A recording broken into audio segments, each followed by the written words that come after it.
Now those national anthems sound like something I can get behind, right? How fun are they? How fun are they for 3:30 in the morning? Some cool national anthems. I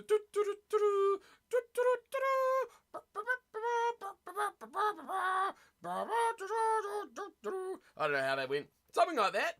Something like that, right? Something like that. How are you doing? Bright and early? On a... What day is it? I don't even know. Thursday? I don't even know. But we've got Italy and we've got Uruguay. With two very exciting national anthems, right? Love it. Hope you're all doing well. Got a few we're going in abusing the chat already. I got a coffee. Ready to fire up and stay awake for 2 hours, then go back to bed again. How good. How good. It is round 3 of the tournament. And you know what? Actually, I saw something funny. When I just come on. We are ready for kickoff though, team. Yeah, woo, let's go. You see Max Jorgensen, the Wallaby, you know, that 18-year-old guy that was already injured when he went to the World Cup, is still injured, and now he's out of the World Cup. Oh no! Wallabies are going to call in someone like a Cooper Pooper Scooper, something like that. I found that incredibly funny.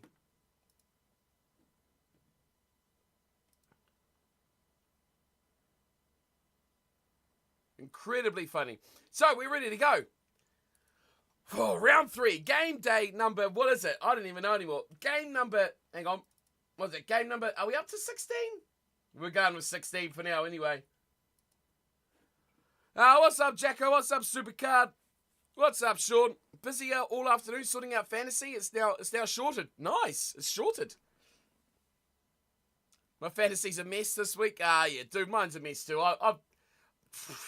I looked at it and I thought, yeah, what I did yesterday is enough.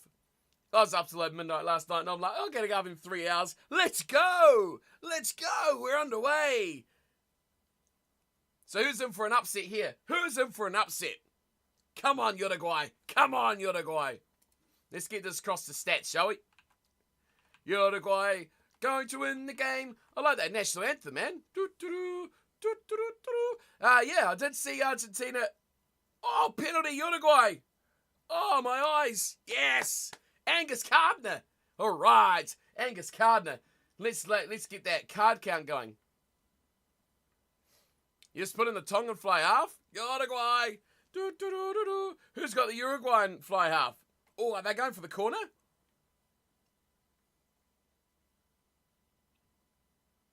Look at Italy playing expansive rugby and getting burnt like a stick. I didn't see teams here. I saw Samoa's teams out. But I saw Max Jorgensen is injured and out of the World Cup. I found that as funny as shit. I found that so funny. Incredibly funny. Oh, here we go. Uruguay. Opening points, team. Opening points for Uruguay. Come on. What's his name? You have to have calm. Shh. Shh. Come on, lad.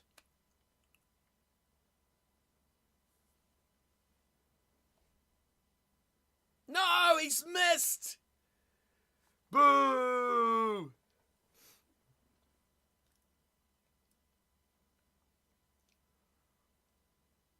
You put another Argentinian lock? Okay, I'm having a closer look at this Argentinian team. Oh, here it is. Here it is. I can't remember who I've got. Who do I have in my team? Oh, Kramer. I got Kramer as a lock. That's right. And he's actually playing the back row. Yeah. Yeah. I got Buffelli. Yes, there's my two. They're my two. Yeah, they're my two. Samoa, yeah, I guess you could go Luatua if you're really desperate. Has England named their team? I think they're the ones I'm waiting on. The damn English. Why is it always England letting us down, right? It's always England letting us down. If you're on a free back row or in your second row, Pick up Marcos Kleber. Oh, look at Uruguay go. It feels weird, right? How many days has it been? It's been like Tuesday, Wednesday, Thursday, 3 days without a World Cup game. It's like, kind of missing out on the action. But now we're back. Now the Italians. Look out for Capazzo. Look at him go. He's electric. Oh, no. Uruguay are in all worlds of trouble here. We're going to see first try. Coming right up very, very soon. Who got Capazzo? Who got Capazzo? What did I put? What did I pull? Here we go. Here's my fantasy team. Empty. No, there it is. Right, we did stick with Gabisi. And, we got Canoni as well. Yes. I just couldn't justify Capazzo. You can't see anything at all up the paths. Well, open your eyes, mate. Open your eyes and see the world. There's a lot to see out there. What's the problem, dude? You can see everything. You can see everything, my friend. Works perfectly well for me. Up the pass.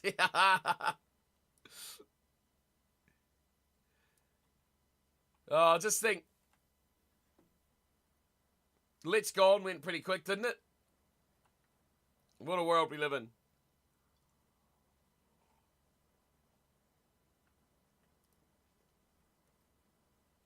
The problem is up the pass. If you're wanting to see more than just stats and garbage and talking garbage to us, you need to do that, my friend. There we go. Bangity bang. Right. Let's concentrate. Let's concentrate on what's happening here. Down the pass. Sean's added, where did I see? Super kicker for Ramos tomorrow. Ooh, intriguing. Ioane and Gabisi. Whilst carrying the nation, Navy's trying to pull a Let's Go On. Come on now.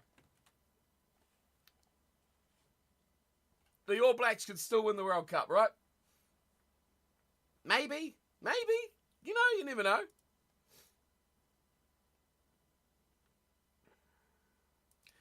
Italy are picking a scrum. Take a look at this.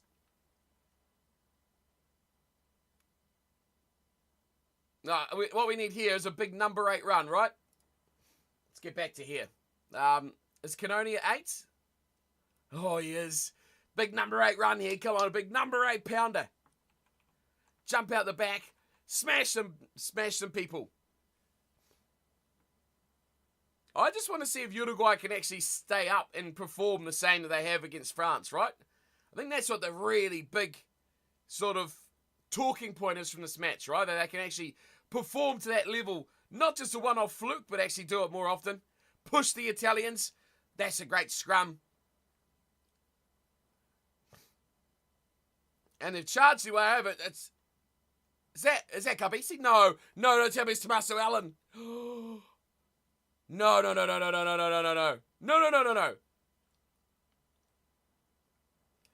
The site is updated so you can see who other people have picked before the end of the round.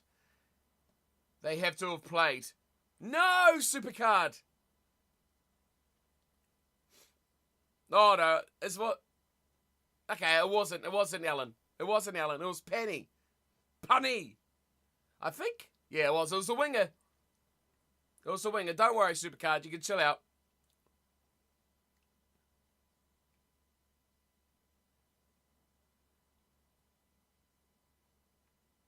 What a terrible camera angle, mate. It's a shocker. Yeah, go back to that other angle. Yes.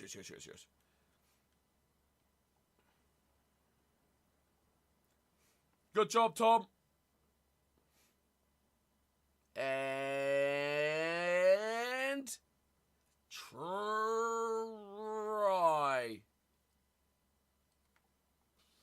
I give that. That's a try. Bit of a weird way to hold on to the ball to put it down, isn't it? It's like a bit, yeah. But it's still a try. Well done. Yay.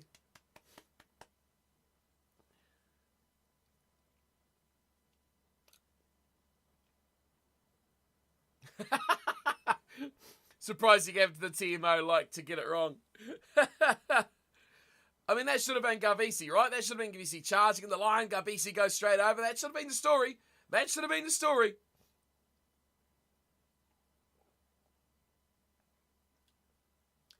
Lorenzo Party. Why was he a first receiver? Where's Gavisi? I mean, he didn't really look too convincing when he put that down, did he? He did not look convinced at all. But fair play, Italy up 5-0. It's only his second try. Selfish Paddy should have been Gavisi. 100% Jack. It should have been Gavisi. Right, here's Tommaso Allen. There you go. There's some points for Allen. Ioane, Allen, Nicolella. The prop? Oh, the hooker. Nicotera. You got Nicotera, the hooker. Super card. Well done, well done. And then you took Adeo. Oh, the back rower. Okay. That's not a bad shout. I wish you could kind of click on the players in the game and like if you're on the right, yeah, if you're on the World Cup stat screen, it could like sort of integrate the fantasy into the stat screen and be like, yeah, this is how he played, but he also got 6 points so far. Why not start Adogwui is good because they've got, well, okay, they got Ioane. Who'd they play last game on the wing? But don't think they played Penny, did they? Oh, Uruguay turnover. Great play. Here we go. This is what they can do. Straighten it up. Here we go. We get excited, team.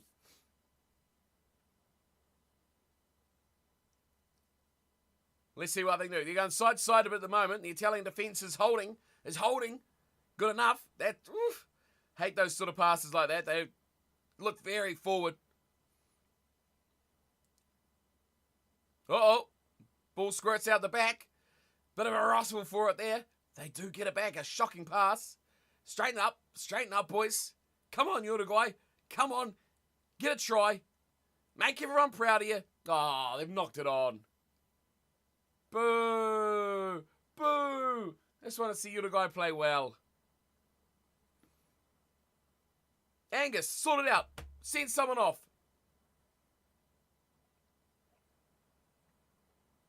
It's been raining? I tell you what, weather report from here, by the way, is absolutely crapping itself. Now, for those of you who tuned into my stream yesterday, remember it said the camera overheated because it was so hot? Yeah, well now, it's so cold, it's absolutely crapping itself. Crazy stuff. Primo, what's up, my man? Thanks for joining us on Discord, on Twitch. Thank you. Ooh, Italy number 6 is in trouble. Thanks for joining the team, man. Appreciate it. Oh, man, who's got a munted nose like that? That is incredible. Look at his nose. He looks like he's been in 12 rounds with Mike Tyson. What the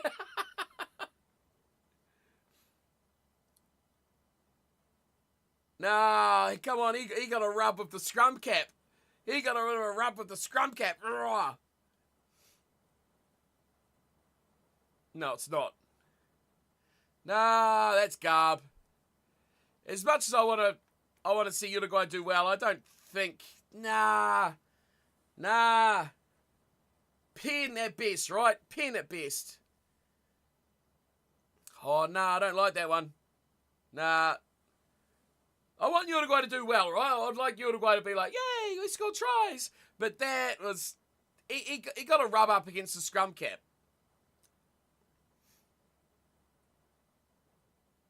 Yeah, that's the big problem, isn't it, Jack? It's like, it's so hard sometimes to clear. I mean, his arm has kind of hit him on the head.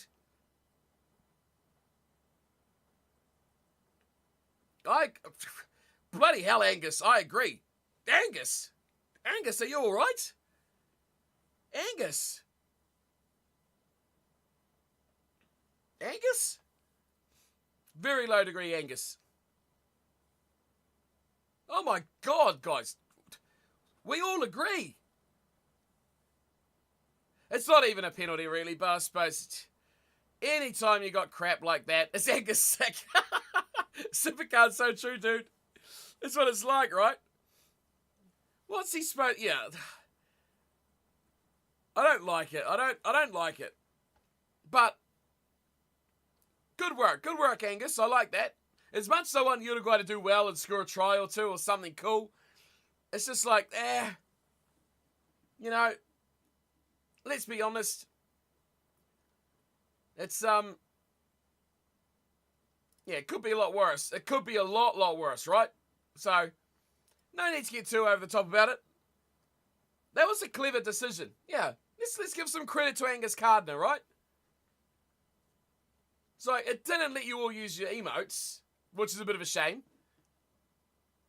So I'm sure Jack, of all people, would have loved to be slapping out some Angus chucking yellows, but instead we could get some try action. Here come Uruguay, mauling, off the line out, keeping it straight. Trying to, anyway. It's absolute carnage off the back. Oh, they're a metre short. Bodies everywhere. That ain't coming out. Side of Uruguay, that ain't coming out. Not a chance on your underwear. That one's coming out. Great attempt, though. Great defence. It was a bit shambolic, Jack. Let's be fair. It was very shambolic. There was players and bodies and crap everywhere. In the end, good defence. But how Uruguay... Well, it was good defence when it hit the ground. That's what it was. Initially, wasn't great defence. Like, it did pivot round. Yeah, great work once it hit the ground, because they sealed that off. Oh, Mario's there. Oh, how cool. I want to go back to Mario Land? Is it Mario Land? Yeah, I want to go back to Mario Land. That's cool. That was a cool place, man.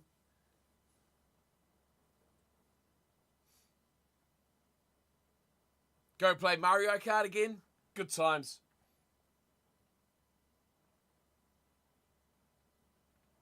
Hopefully not have to queue for like 12 hours to get on that ride. Great times. Great times.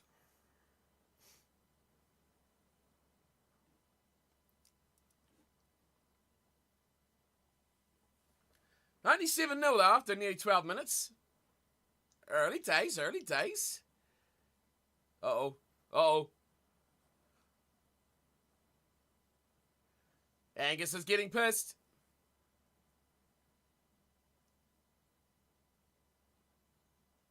Angus is telling them off.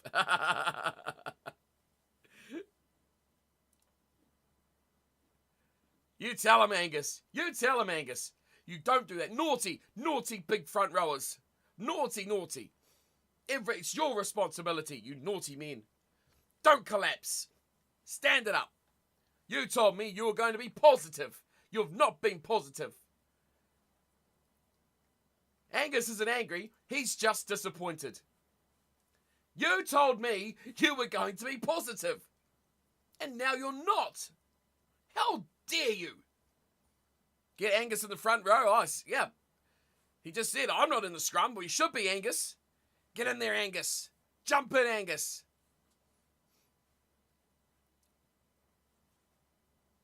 I wonder how much of it is like...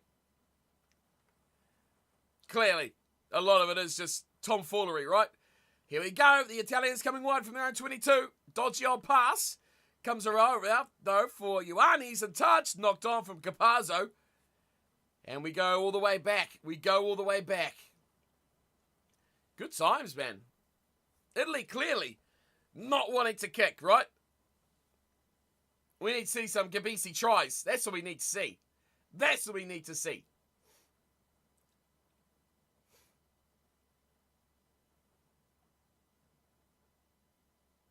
Or Cannoni. Actually, get some Cannoni action.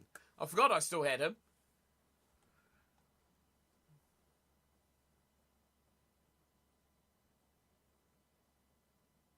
Well, now they kick it, though. Not a great kick. Here we go. This will be good, though. Set piece, right? Great scrum from Italy. Uruguay feel their chances, right? I think they're playing all right. They're not playing terrible, but they probably should have scored a try, and they probably should have got a kick at goal, right? So it's not like they're doing too badly. Right, where's Canoni? Big number 8, come on. Surely in this midfield jumble, right? Kabisi, woo, go. Oh, advantage is there. Here we go, look at the big lads. He's gone backwards there. Big charging run. Oh, no. Bodies all over the place. Oh, no. Angus is getting annoyed. Angus is getting angry. And he'll be angry Angus. Angry Angus. Angry Angus soon if he keeps this up. Only 7-0 though. They're taking 3. Maybe he should have stuck with Tommaso Allen, right? Who's got the better points? Jacko said you can see players' teams. Red card the whole front row. What can you look at now, Jack, on here? You can look at other people who they've picked before the end of the round. So I'm guessing you mean like on the leaderboard? Oh, we got someone joined. We got 26 now. Nice. So we look at your team, Jacko. Not showing us anything. Round 3. Oh, I can't see anything. But I can see your round 2. And I can see your round 1.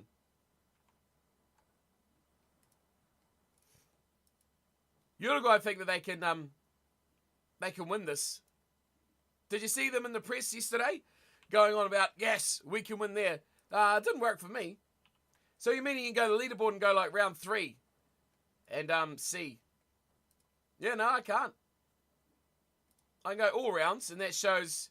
That's your... Oh, no, there we go. It's fixed. It's fixed. I go all rounds. And I can see.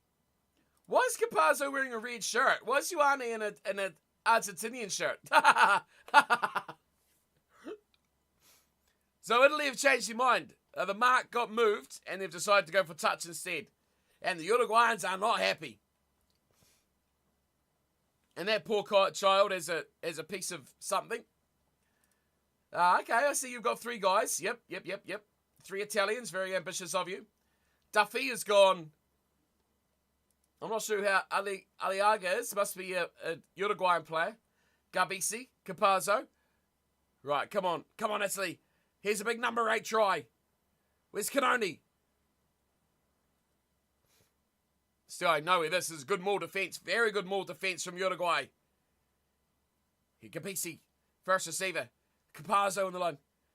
Here's some danger. Little grubber kicking behind. Look out, there's a guy on the field. That's bad. Red card, the replacement. Red card, the replacement.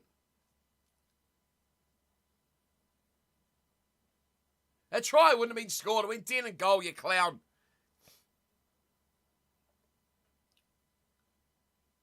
Oh, that's bad, man. That's really bad. Subs on the pitch. This is a Uruguayan ball. Just give them a penalty. A penalty on the 22. That was an Italian try for sure. Not a chance, Jack. Oh, look at the clown. He's just like, oh, I'm watching TV. The rugby game on. Oh, shit, there's me. What an idiot. I've seen them all run off, right? I've seen them all when the balls, like players have gone towards the end goal, they've all like gone, and scattered like chickens. But I've never seen someone stand there and be like, oh, what's happening? It's been stolen. It's like, hang on, why am I on the screen? Uruguay have done well here. They've pumped this, they've turned it over, they've pumped it downfield. Italy inside their own 22, having to kick it back. And now the Uruguayans go to the air. Good kick chase required. That's a very good kick. Very good kick. Great defence though from Ioane. Climbing high, claiming that ball. That was a good passage there. Just imagine it being like, look, Mum, I'm on the big TV. Well, Italy a bit more likely to kick here. Oh, that's not a bad. Oh, got to chase it hard. Gabisi's done well. Oh, here we go. Here's Ioane once more. Oh, look out. Come on, Gabisi, do a big break. Canoni, get involved. What have I got from them? Okay, we'll check out that at halftime a bit more, I think. Tommaso Allen has put in a good little touchy. I'm getting some points. Gabisi's got me 9, I think. Yeah. Canoni's got me 2. Like it. Off to a good start. Capazzo's making meters, though, for fun, isn't he? He joins the line very well. It's not bad. They're giving it a good nudge here, the Uruguayans. They just need to have a bit of luck, right? What's up, Ash? What did you just watch? What part? We're pumping both these teams by 40 plus. You talking All Blacks perspective here, Ash? It's at least being a bit wasteful, aren't they, the Italians? Uruguay's looking all right. Like, Uruguay's looking all right for Uruguay, right? Oh, that's a great chase from Uruguay. Ball squirts out. Here they go. They got the chance now. Straighten up, lads. Straighten up. You're running out of numbers. Woo, that's a good little break. Oh, man. Boil over if Uruguay score here. Oh, a little grubber kick through. And it's going to go. Oh, win and goal. That pivoted going towards the side and then, no, and then it'll go out later. I don't know, man. Italy started off really good, but it's kind of, they've not looked a hugely convincing side, right? They've been, I don't know, man.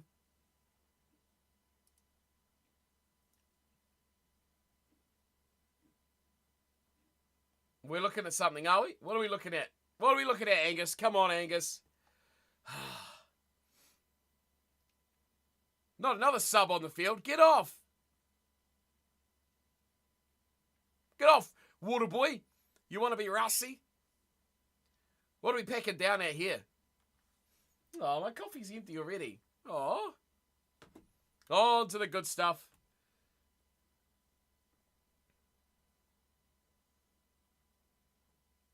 Ireland beat South Africa and Australia to beat Wales? Really, Ash? I don't know, man. I don't know. I'd probably go the other way, honestly. On both of those. I'm going South Africa and Wales. I want Fiji to make it through.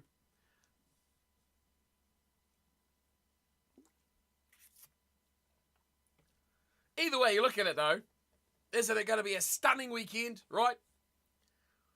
Some incredible rugby. This is like a warm-up. Go, Canoni! Canoni and Kabisi combining. I like that. Give me points, lads. No, Kabisi! No!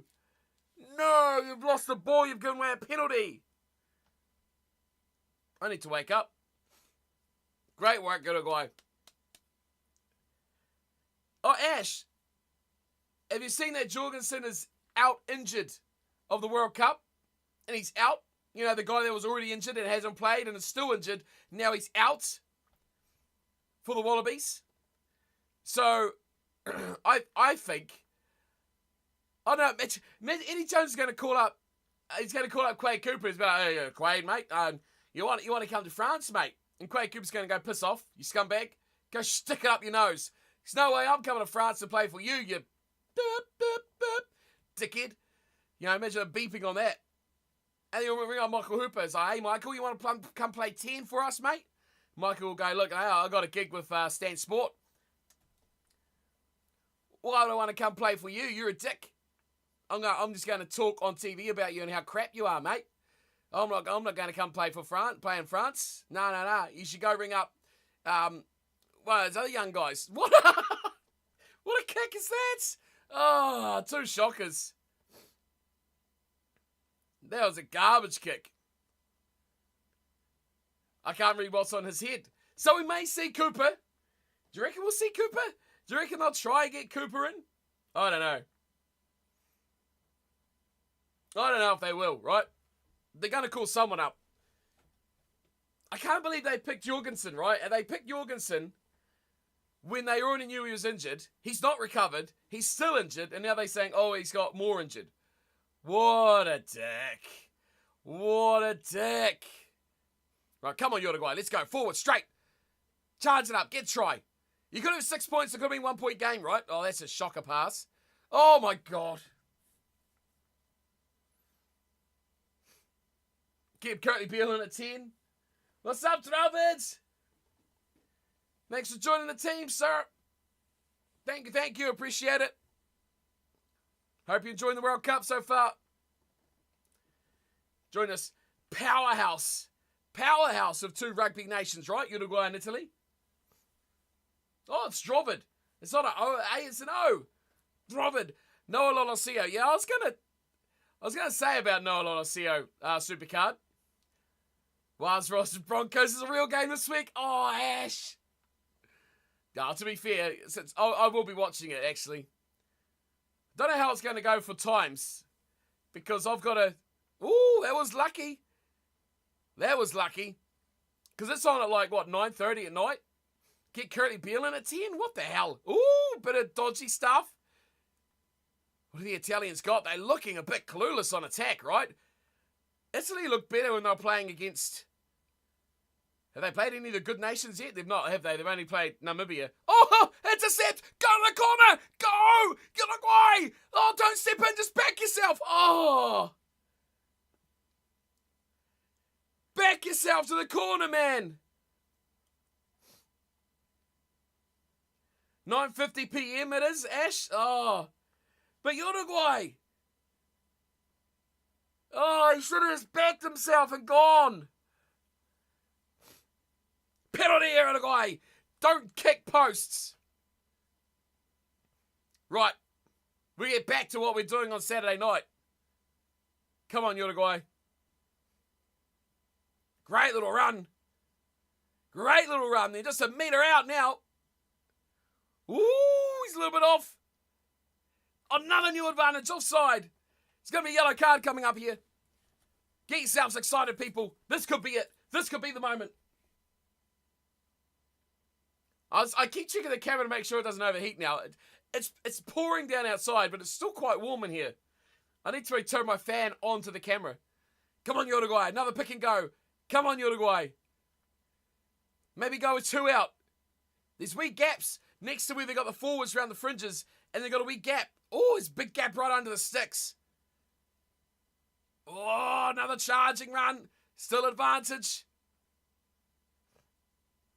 Italy is still offside. Ball comes out the back. Arata gets squished. I bet Kyle Cannoni's making a lot of tackles here. They don't want advantage. No, Angus, they want to try. Yellow card. He's gone. Ha ha. I better not be Cannoni. Oh, it's not Cannoni. Thank God, that was close. I was like, oh crap, this is going to screw up my week straight away. 18 yellow cards. Right. Come on, Uruguay. That guy that got the intercept should have just gummed it, man. He should have just gummed it to the corner, right?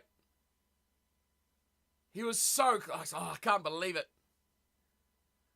What a game so far, right? This is way more entertaining than anyone was saying it would be. Oh, what a boring game. Why would you want to watch Uruguay and Italy? Shut up. Just shut up. This is fun. This is a good game. This is a really good game. There wasn't Cannoni. What are you talking about? Oh, it was the other Cannoni. Yeah, not that Cannoni. Not my Cannoni. Not the number 8 Cannoni. Uruguay at the back. The Maul doing well. Yes! Yes! No!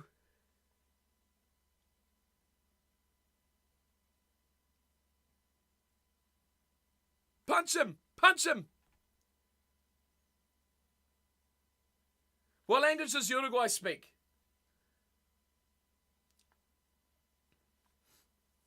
Let's go. Let's have a look. Whew.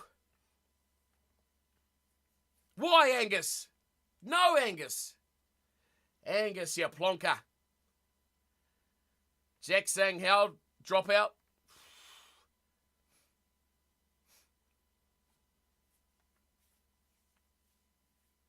Right, let's go. Come on, this is the moment. This is the moment. He landed on top of his own player. My T, don't come in with that negativity. There's the ball. I saw it go down. There it is. It's down. It's a try. He's got it down. In between. It's a head roll. It's down there, look. Piss off. It's a try. I can see it and I'm blind.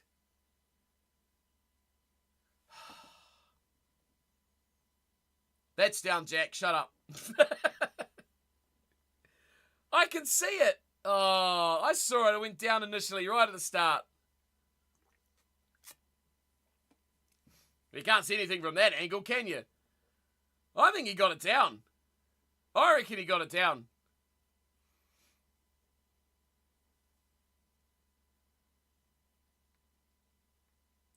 Penalty try. Don't worry about the conversion. No, honestly, do you guys see that down? Like, I see that down like bang. Initially, when he first goes down, it's down. And then he bounces up, and it kind of gets... Oh, I can't tell after that. But this initial angle here, like right there, there's the ball down. You can see it down there. Oh, he's rolling it. He's rolling it. There. Bang. There. It's down. I can see it. I can see it. It's down. It's a try. Give it to them. Give it to them. I don't care who collapses it. It's a try.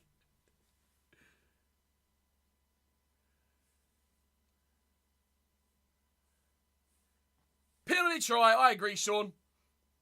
I hope you're saying that's actually what happened because Sean's always ahead of us.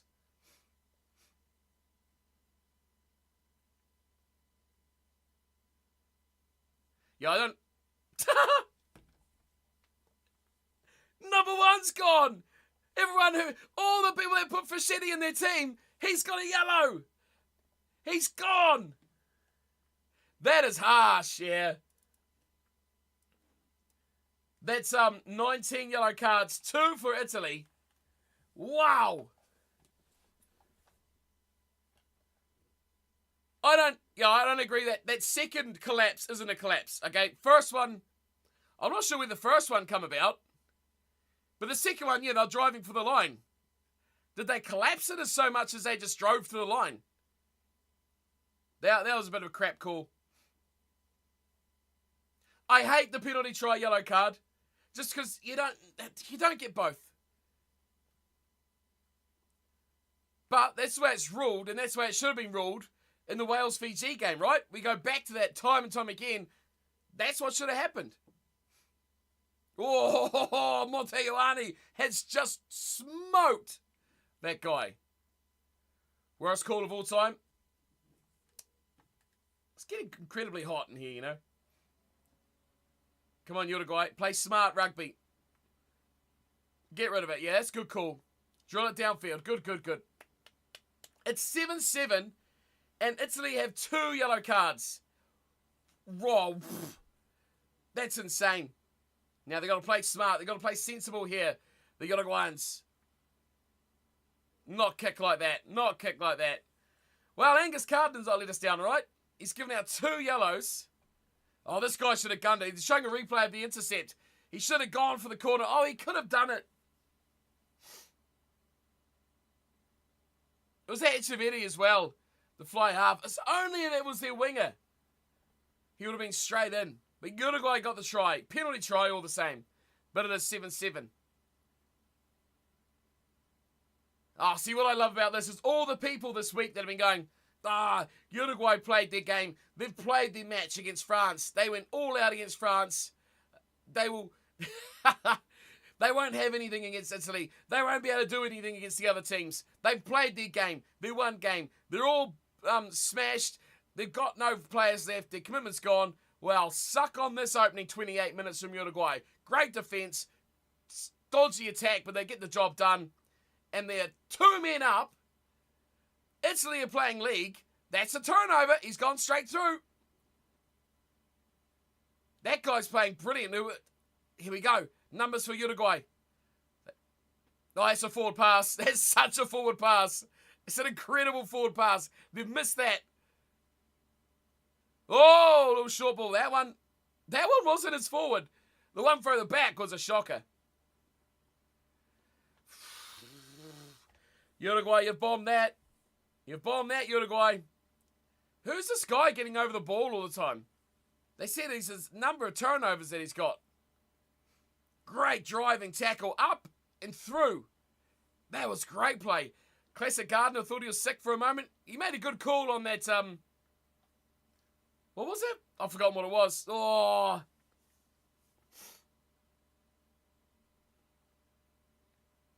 That was close, man. Oh, the head clash, right? Yeah, the head clash was a good call. But Angus Gardner, there's a reason he's called Angus Gardner. And there's a reason why he's the emote guy for the members, right? He's the yellow card guy. He's the red card guy. Who's coming off? I don't know their faces that well.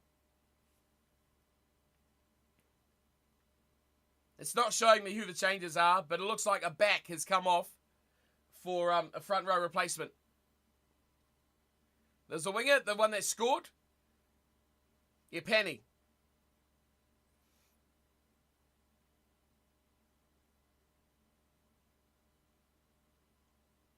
Right. Ivan Nimmer. So they're missing. So they've had to sub out a back. Plus they're still missing a forward. So if they pack down a back in the pack, which it looks like they are. It looks like, yeah, Brex is in there. Ignacio Brex is in there. So Capazzo's way on that far wing. All by himself. Watch out if they kick. No one is marking Capazzo out there. So the Italian backline was down two players. Ooh, that was almost a danger ball. Uruguay searching for that intercept. Italy trying to wind down the clock. They've got advantage. Not sure what that's for. Offside, I presume. A bit of a garbage kick there.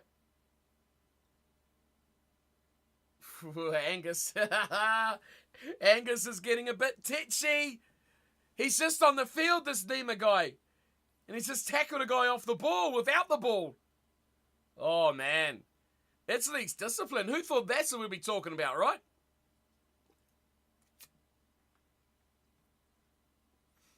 Crazy. Are they actually going to look at this? No, surely not. They are.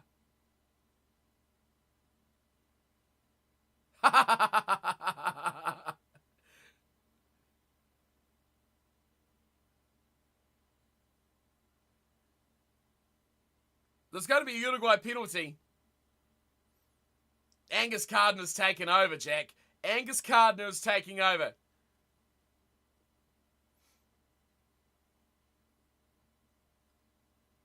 Penalty for playing rugby. Good job, ref. Oh, Jack's getting a bit pissed as well. Angus is saying, no.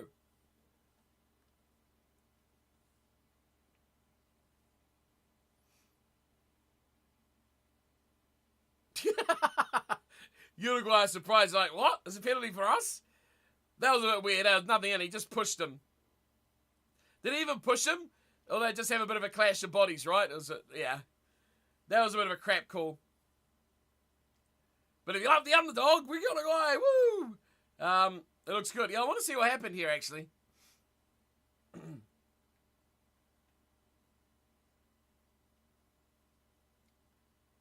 He's like, this is the first time I've played in the first half of my career. They don't know. They don't show it.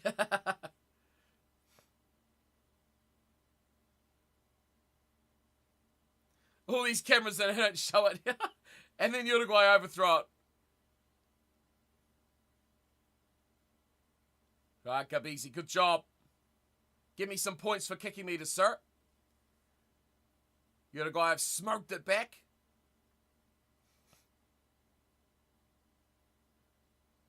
They'll be happy to play a kicking duel here. Run, Uruguay. You're 2 men up. Run. Play. I mean, this is a great game so far from the Uruguayans. Italy going for the heavens. Whoa! Capazzo's got to be careful with that. That was a very well-timed tackle. Hold on to the ball. Hold on to the ball. For some big clashes between these forwards, though. There's some monster hits. Just hold on to the ball, Uruguay. Don't kick it. Just run it out. Look, you got numbers here. Look, you've got the numbers and the options. That was a bit high. Oh, and he's given it too. Look out. Angus Gardner's in full effect today. He's going to give a penalty for just sniffing the grass at this rate. He is giving it to everything. You've got numbers. Just keep passing it. If you just keep switching directions, you've got the numbers. Well, what happened there? Okay, this game's all about Gardner. He's not been the star, Angus, you see? Angus Gardner has not been the star. All these other referees have been getting all the headlines for their crap calls. Angus is like, hold my beer. This is my day. I will make sure that Uruguay are in this match. He started off so well, Angus, didn't he? He started off so well. Like that high shot. It was like, no, nothing in it. He started off so well, and then it's all gone downhill like a sack of spuds. Just let them play. Oh, it'd be nice when that would happen, wouldn't it, Jack, eh? Be nice if they'd just play rugby. Right, get this in the 22 here, lad. Oh, that's not bad. That is not bad at all. I mean, this tackle was... It didn't actually go around his head. Honey points, Angus, pack it in. Let the players play. Stop the stop-start crap. Yeah. That wasn't even a high shot. Like, you watch the replay, it actually stayed on his shoulder. It didn't actually veer off his shoulder. It was actually well controlled to actually do that, right? I mean, it's not hard to... It's not easy to stop the slip up to the neck. So, well played, but, I mean, he still got pinged. And the Uruguayan players did milk the snot out of it too, didn't they? Why do you go to the back? How often have I said this? Stay safe, go to the front, secure possession. It was more a pat on the shoulder than a... Oh, they're milking the snot out of that. Grabbing his arm, his leg, like a little love cuddle there. Now, you've got numbers here, Uruguay. Just go with width and draw and pass. Or just keep using the forwards. If Angus was available for fantasy, I would have picked him here, man. Me too. I mean, you'd just pick a 15 of refs, wouldn't you? Dish out a yellow card. Oh, there's no one to the left, guys. There is no one to the left. Just pass. Oh, they've covered it up. Too slow. Uruguay are going to take the lead here. Oh, he's driven back. Do they use the backs? Big Uruguay chant going around. He's down, ref. Let him release. He can't release. He's being held to by an Italian player. He's down. He's down. What is going on? He's off his feet. This is tense. They don't have a backline anymore. Their backline is gone. Try! Yes! Yes! Try number 2 for Uruguay. Don't say he dropped it. Well, well, well. All you doubters out there that said, oh, Uruguay aren't going to even be in this game. Well, well, well. How many pick and goes, man?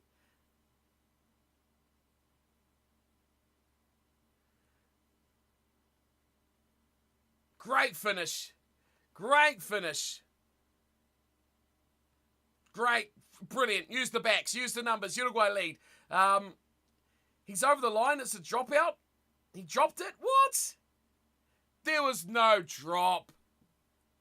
He went over the line and rolled back to present. It's a dropout. He did go over the line. Well, I mean, you've got to get the NFL measure, don't you? Measuring tape out and go, well, actually, he went this far, and technically by this, just smoke this kick and get back to halfway. Don't let them find a reason to disallow it. 7-12. Uruguay lead. That's right. I kid you not. Come on. Oh! Did you see that kick? What a kick! What a kick! It was the ugliest kick I've ever seen in my life. Wow! Yes! Yes! I'm watching this put down. That's a try. That's not dropped at all. What a kick. What a kick. Oh, hold on to your biscuits. What a kick. So both the Italians back on now? No control on the put down. No control on the referee. That's what the problem is. Right, let's get to halftime. Uruguay going for automatic qualification, right? They said yesterday in the media that they want to win these last two games and guarantee qualification for the next round. Don't they still have 3? Yeah, they've still got 3 games to go anyway. They've played France, this one, obviously they've still got to play New Zealand and Namibia. So they'll throw the game against the All Blacks. If they win this, I don't think they will. But imagine the concentration against that game against Namibia, which I think they'll beat Namibia. They look really good, these Uruguayans. A bit patchy in places, but I mean, you take your chances, right? And they've taken the chances here against the Italians. They've been right back in this. You're not going in the front. Oh! He's dropped it! Oh! The forward pass. Wow! This is worth getting up at 3:30 for, right? Oh, I tell you what.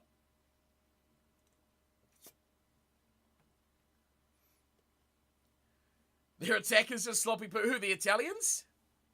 AB's going to pump these guys' ass out. I think so. The Italians, what? They had their opening game versus Namibia. They look good after a while. But, yeah, they're going to need a massive second half if they're going to put any of their doubters to sleep, right? Uruguay are really stepping up to the plate. I think the All Blacks will be way too clinical if the Italians play like this.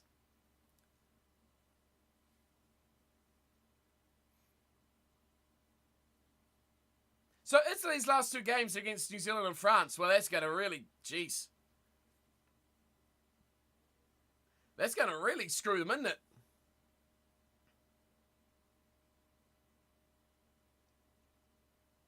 You tell him, Angus. You tell him, Angus. Angus has swapped sides. He's getting angry. Angie's had enough. Angus.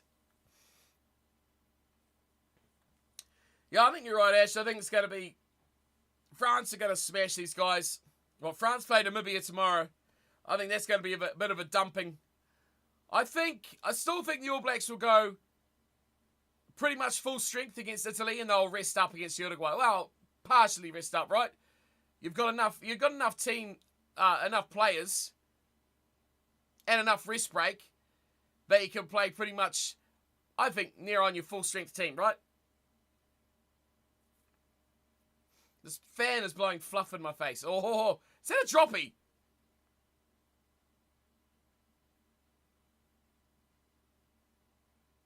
I thought he was kicking for the corner. The ref is rigging it for Uruguay.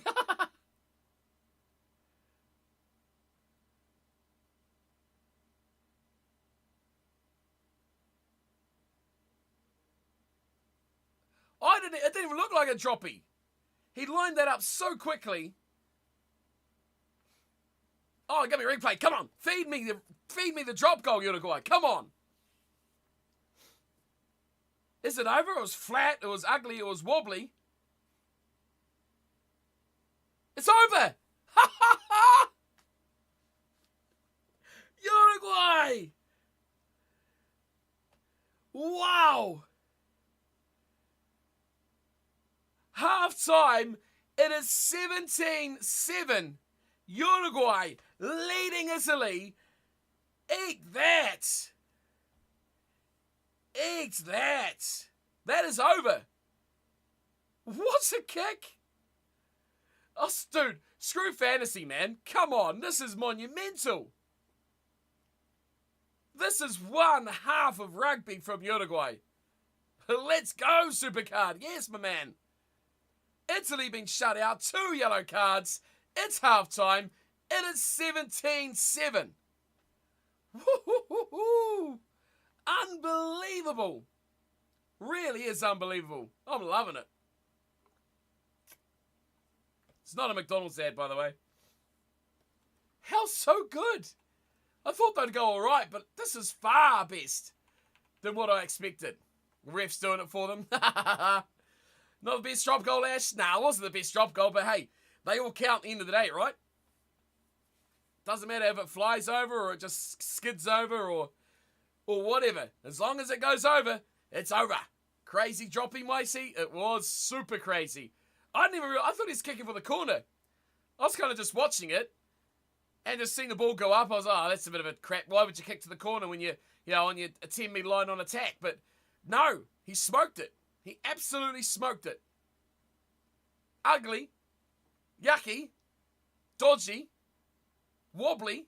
Lots of words you can do to describe it, but the most important one is successful, right? And that's all that matters. That is all that matters. What a game. If you don't get up for this, if you're not up at 3:30 for this, you're not a rugby fan. How good. How is our fantasy team going? Who's got the points here? So apparently got the try. Russo has made 11 tackles. Echeverri has run 61 metres. He did get that intercept though. So that'll be why. Russo with an offload. And Paulo Gamisi. Wow. Is that 9? No, that's our inside centre. That's our boy. He's made 7 carries across the gain line. That is a stat. Uruguay have been dominating these last 10 minutes. Look at that. That is insane. That is insane talk.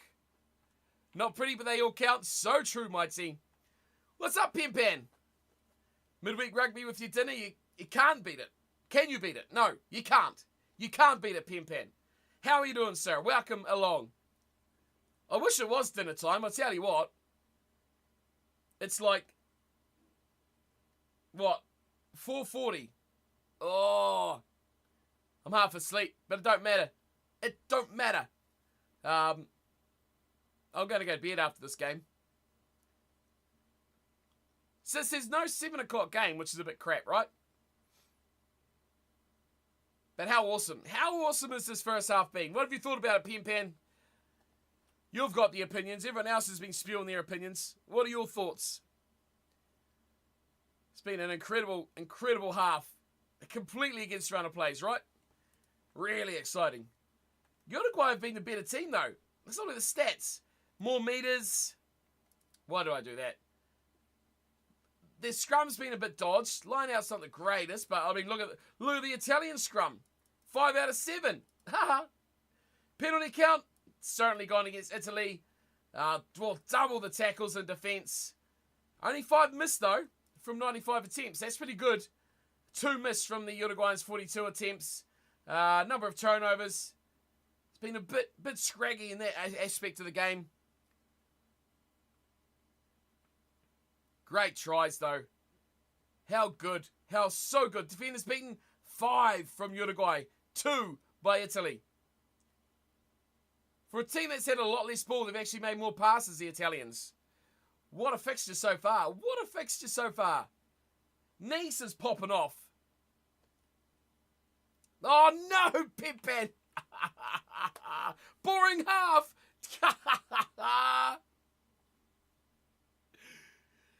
20 minutes of rugby, 20. And Angie chatting crap.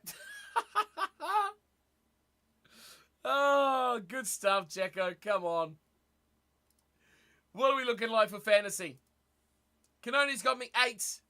Gubbingsy's got me 21. I didn't say, I can still change my captain. I don't know if I want to stick it with Ramos. I'm thinking maybe going with someone like a Buffelli. Why the hell not? Why the hell not? Crazy half. An incredibly crazy half.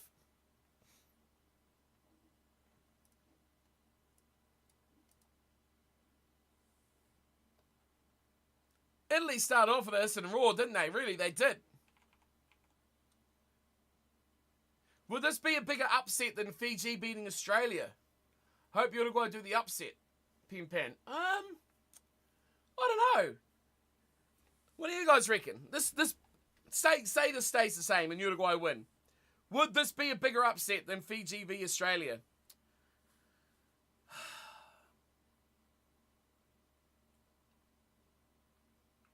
I don't actually know. I'm trying to think whether it would be. Easily, Supercard says. I think it would be. It's such a different upset, right?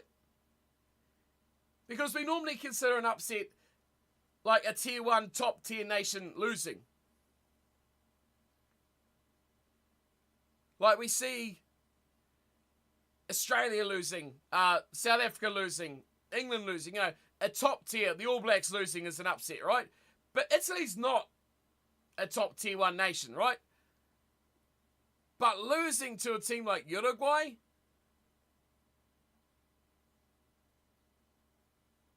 I don't know, man. I think, geez, it's hard. Ranking-wise, it may be. Well, let's have a look at the rankings, shall we? I do have them here somewhere. There they are. I think it would be. I think Fiji was such an upset because they had never beaten the Wallabies for, 69 years or whatever it was, 68 years. So it was an upset on timescale. But in terms of quality of team, Fiji were equals if not favourites, right? Going into that? In terms of how good the teams are? Yeah, like Supercard says, some people actually called Fiji winning. So Fiji were equal favourites in that game. Although it was an upset because of longevity of victories, right? But this, no one was giving Uruguay a chance. Yeah, I think I agree with what Supercard says there. Yeah, because no one's backing Uruguay to win this. People were definitely backing. Hang on. We'll take a look at this. Okay, Fiji. This is updated. So Fiji and Australia, ranking wise, 8 and 9. And I think at the start, Australia was 8 last week, weren't they? And Australia was 7, and Fiji was 9 from memory last week. But Italy are 12th, Uruguay are 17th. So it's only 5 positions down. But I do agree with what Supercard says. Yeah, I think in terms of, you look at this as well in Super Brew. I put Italy to win, right? This is the fact. Look how many people are picking Uruguay. 6%. All right? How many people are picking Fiji? It was right at the end. 24%. So that tells me this is a bigger upset. Odds, $1.47 to $2.70. And this one, it does have the odds. Here we go. Oh, where's the odds? Where's the odds?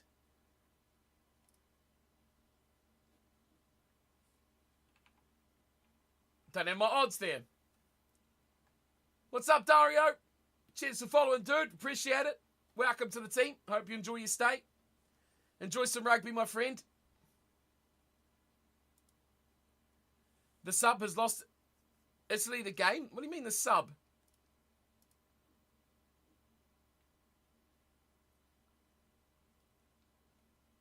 It doesn't give us odds, which is a bit crap.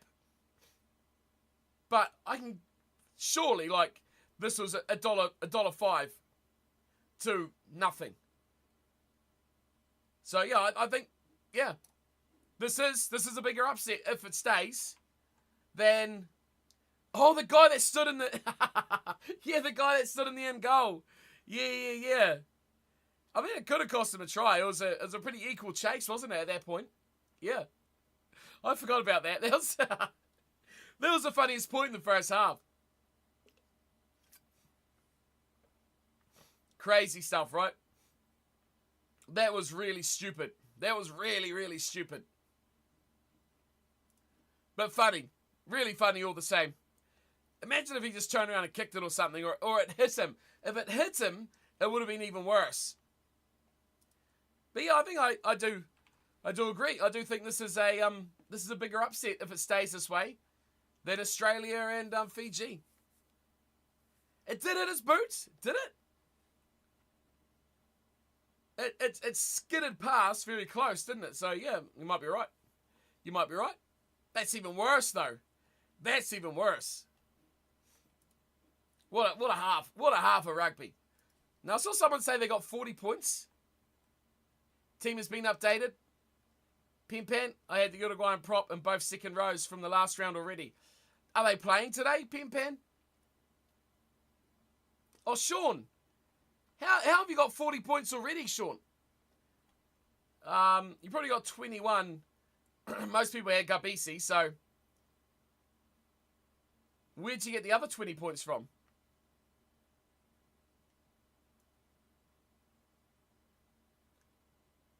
I'm on 56. What? Supercard, explain yourself.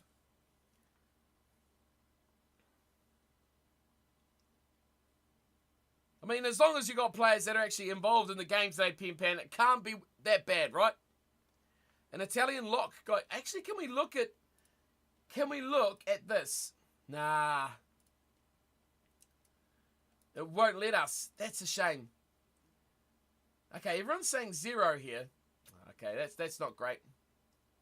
Yeah, because it's last week, isn't it? What a bugger. We can actually. Lads. Supercard. I'm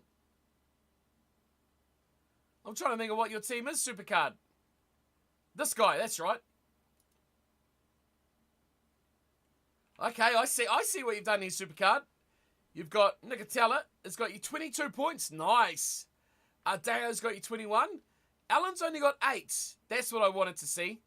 So Capazzo is smoking Tommaso Allen. I made a good decision. And you got Montejuani. It's got you only 5. Who got Capazzo? I think Jack got Capazzo. Yeah, he's only got 7. Yes. The Italian lock got you 24. Above me. Tiger. Yeah, I see you. I see you, Sean. Ruza, yeah, Ruza. I was going to get Ruza as well. I thought he could have been good.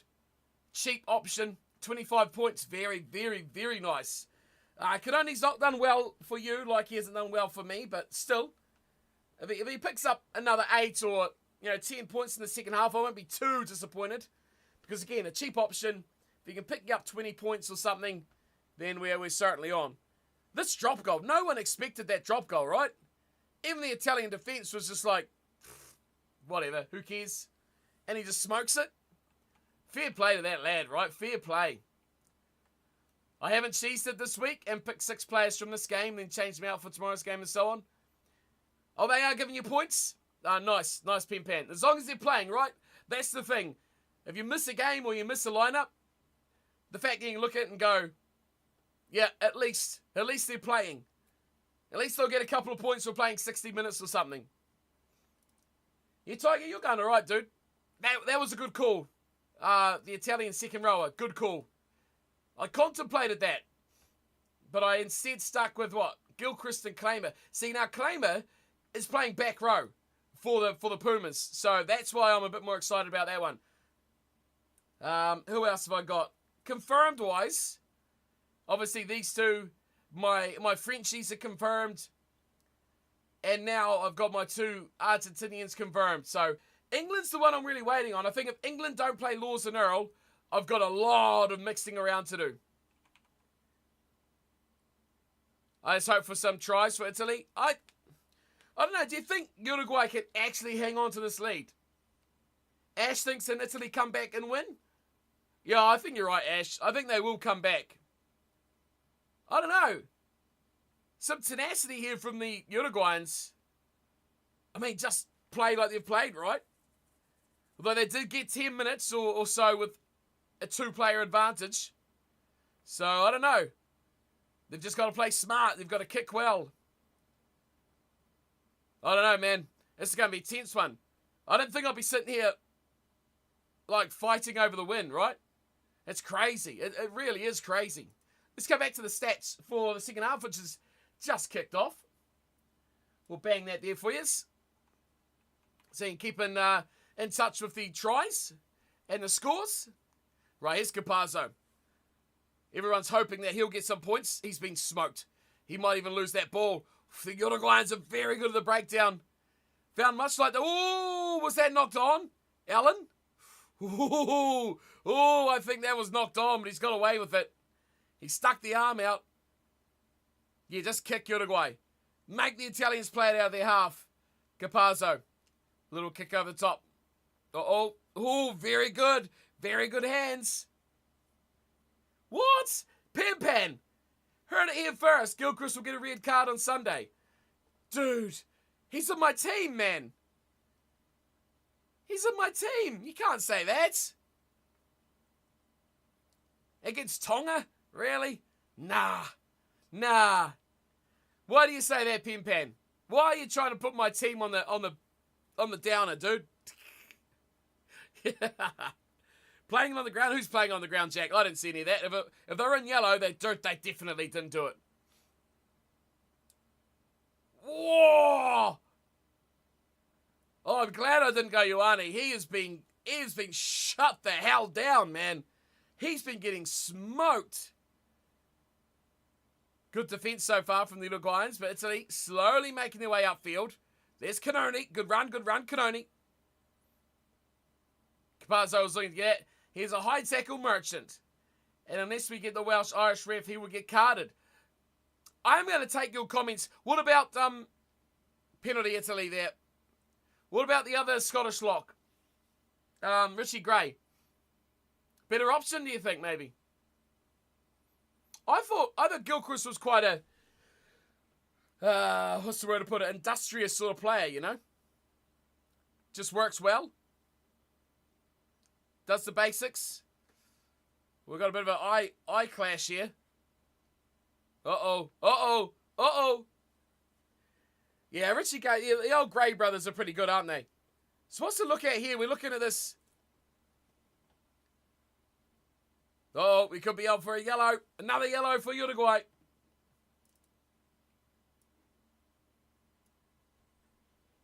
Let's have a look. The guy was dipping, right? I did see that the guy was definitely low, but you're still going to get a yellow if this is what it looked like.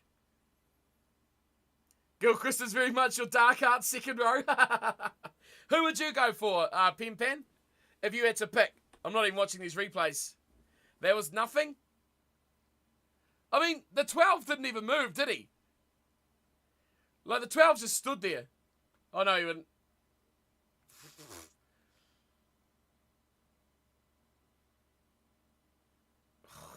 That is pretty average, right? Whereas Richie is 79 minutes and throwing missed passes. I think it will be yellow, Jack. I think it still will be yellow, regardless of what. Just as soon as you go to head, right? That's yellow card number 20.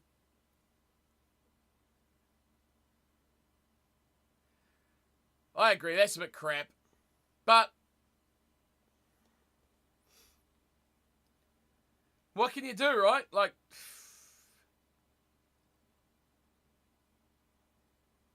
oh, definitely can't be a red. That's garbage. Well, that's appropriate this time, Jack, because it is actually Angus Gardner, right? Well, this could change the game now. We could see some points here from the Italians. Did I say that Digby Ioane's cousin had a quiet game? Monty's been pretty average so far, yeah. Game's gone soft, yeah. That was a bit pathetic, wasn't it, Ash? Does it need to be reviewed? They just watched it? Yeah. I mean, it's marginal a yellow, right? It's even to say it's a yellow is like, ugh. But to give that a red, nah, no chance. Should have been just a pen. But then if he's going to be consistent, this could be a try here for the Italians on the maul. They're over. They are over. That looks like it's Nicotera. Try. That's not a card 10 years ago. Dude, that's not a card 5 years ago, man, Ash. What are we...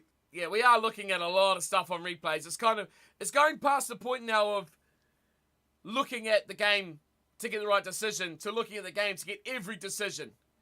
Like, why don't we just have a robot referee that just like, that's not a card if you play Fiji. Yeah, it's so true, Pim Pan.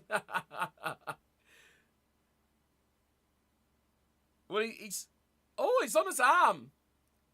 There are more TMOs in this game than anything else. It's getting boring. Yeah, that's a lot, isn't it? It's gone past the point of actually being constructive to now actually being detrimental to the game. Held up, Pim Pam? Yeah, I think so. It looked like it was placed down on the Uruguayan player's arm. Why are we looking at the maul, though? The maul's fine, right? Game stopping every minute this half? Yeah. It's going to be one of those 2-hour games, isn't it?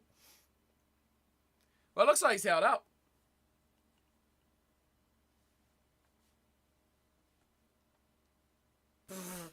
Uruguay are living a life right now, right? Good God, they are living a life. Uruguay have nice jerseys? Yeah, man, I like their jerseys. I kind of prefer the blue, but I still do like that.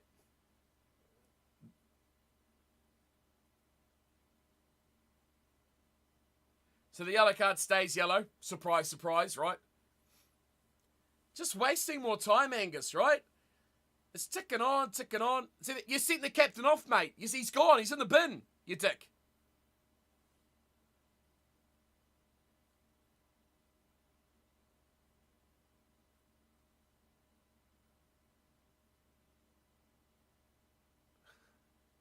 Very Brazil, but it's nice. Yeah, it is Brazil-like. I wouldn't mind it. I feel Angus does not want the game to flow. I think Italy need the game to flow, Sean. I think by being like this and not letting the game flow, it's advantaging. It's advantageous. Fuck. Words. I can't even talk. It's an advantage to the Uruguayans that the game's so stop-start, right? Oh, it's a turnover. Oh my God, Uruguay.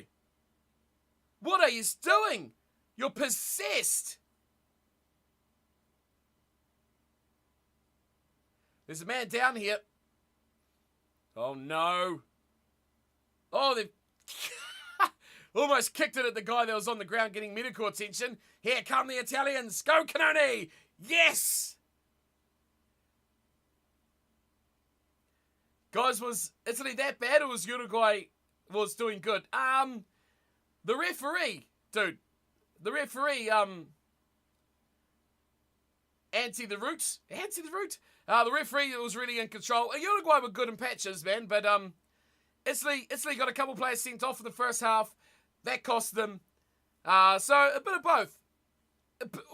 Ill discipline, an over-controlling referee who loves going to his pocket, and some exciting finishes from the Italians who are going to score. They've got the try. Lamro with the try.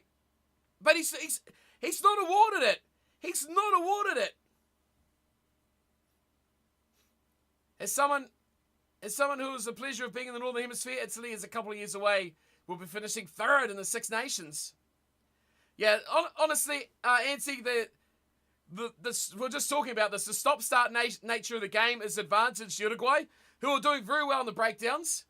And they're taking chances, pretty much. What are they looking at? But Italy is storming back now. Uruguay's got a yellow card. And Italy have just scored their second converted try. So, it is game on. Anti the roof. So, score 17-14 now. Tommaso Allen's added another 2. It's a good game, though. It's not your open class, free-flowing, exciting rugby, but it's a bit of a grind, right? It's really, yeah, not a bad game. Not a bad game. I think this is a real test for the Italians, though, right? They've got to actually stand up and chase this game against Uruguay, who are very opportunistic. So we're down to the 3 points, the drop goal, proving the difference at the moment. Come on, Canoni, let's go. Get some points for that fantasy. If you want to hang into the second half, Anthony Roof, just tune into the Discord, dude. Join the watch party in there, and you can see for yourself, my man. Can only get some big carries. He is, Jack. Yeah, I know, second half, he's really stepped up, hasn't he? Captain of Italy scored. Good for you, Sean. Really, really good for you. Come on, Gabisi. That's a beaten tackle. Yeah, Italy stepped up a bit here. 5 minutes more with the man in the bin. Here's a little grubber kick in behind. That's finding touch. That's finding touch.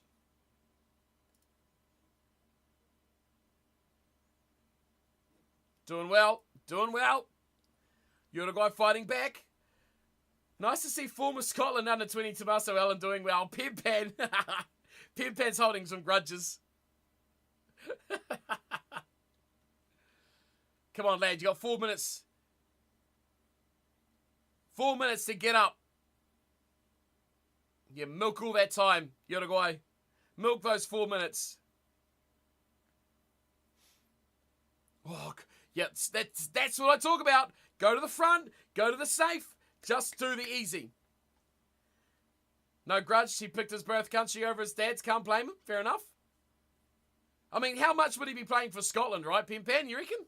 Like, would he actually get much game time? Like, here he's playing every week for Italy. So surely that's a better situation for him. That is a great box kick from Arata. Into the 22. Montejoani taking the mark and drilling this long. Oh, Aldred has Scottish parents. That's a grudge. Okay, fair enough, dude. He's a quality player. He's a really quality player. Oh, knocked on from Italy. Out the back of the hand. Oh, little chip over the top. And we'll go back for the scrum. I mean, the old eligibility thing's a crazy thing, isn't it? Pimpan, it's mad. It's really mad. Uruguay still leading this one, though, by 3. The drop goal. Here's come some changes. So this one, some of your guys might be making their way off.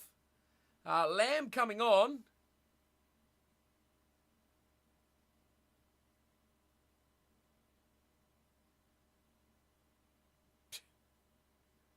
I don't mind Angus Gardner.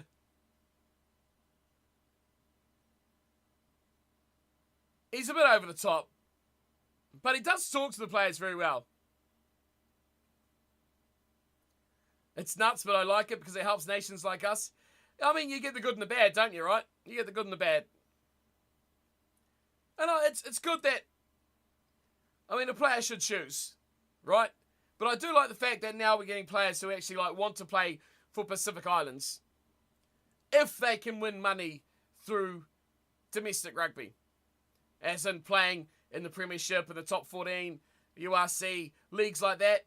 And then, bang. Can actually still play for Tonga, for Fiji, for Samoa. He's a bit stressed, that guy, for his face paint on.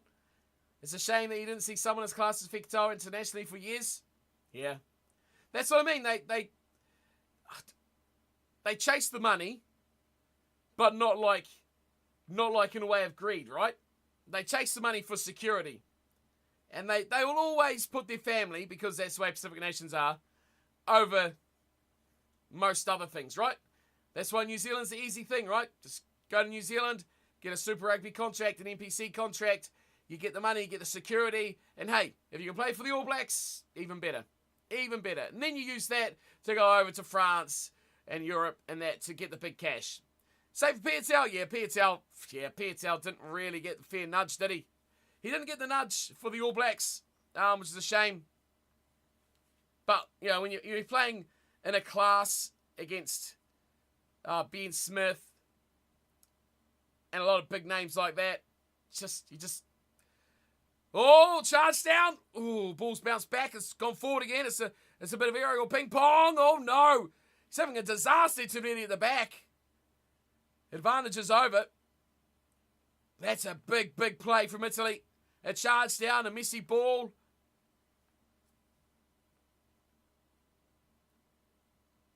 Down the side, they're on 22 now, the Uruguayans. I mean, how much would the All Blacks like a Piatau now, all right? It's such fortunate that these players come through when the All Blacks were going back-to-back World Cups. Yeah, well, Fekitoa was the starting midfielder, right? So, like, it's not like he's missed out on opportunities there. But Piatau, yeah, Piatau was just on that fringe, and he never had the opportunities or took the chances to develop that game into the next level, which is a shame. A shame. Quality player. Makes you wonder how much he'd still be in that fold if, like, he did make that big breakout. Right, Italy got the lesser forward pass. Italy got in the 22. Let's see if they can score a go-ahead try here. Charging in the line, Nacio Brex. Quick ball here for Italy. They're through, they're in. Oh, it's Monte. It's Monte. There you go. We talked him how he was quiet, and he's come through. I knew Jacko would like that. Charging run, the lead for Uruguay is gone, and we are blaming Dub. We are 100% blaming Dub. Doing it for Digby. It was all the charge down, and then the hard carries from the forwards. And quick ball, very quick ball. Very fast ball. Uruguay have gone downhill since you turned this on. Yeah, Dub, you should... It's all your fault, Dub.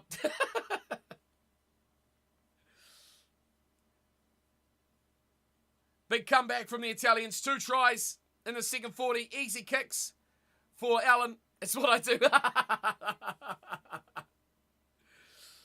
We all had reservations that Italy were going to storm back into this game, right? The yellow card accelerated that. If you lose the man when you're like really fighting and battling like the Uruguayans were, that does take a cut, right? I think they're getting their man back now. He's cost them 2 tries. He's cost them the lead, but they're still within 4. They are still within 4. And we could easily see another 6 yellow cards here, right? I mean, we are far from done here. He's trying to strip this out here. When Italy get it together, they're good, yeah. They just don't seem to be able to do that, to get it together. They are, I think it's their forward pack. It's when they get, oh, that was a messy one at the back there from Uruguay. When they get their back row, when they get those guys stepping it up, that's when they go forward. That's when they're dangerous. And that's what they just did in that last phase. Oh, Tommaso Allen is split in half. No, Tommaso, not like this. That's a turnover. How has that not been a turnover? Number of Uruguayan players over that ball. No Italian cleaners. Angus doing his bit here for Italy. He's feeling bad. There's a man down. Arata. And back play knocked on. Italy throw it away. This is a game and a half, right? You know what? Everyone in France is going to be like, well, we told you so. We told you Uruguay weren't a bad team. This is why we struggled, right? Why are we still going with Arata on the field? Like, down. 25 out here. Italy looking to attack. The substitutes coming into the game now. Oh, they're getting a bit depth. That was nice. Nacio Brex. Oh, you Canoni, you should have passed that. Could have been a try. Too many extra passes. Just crash it in.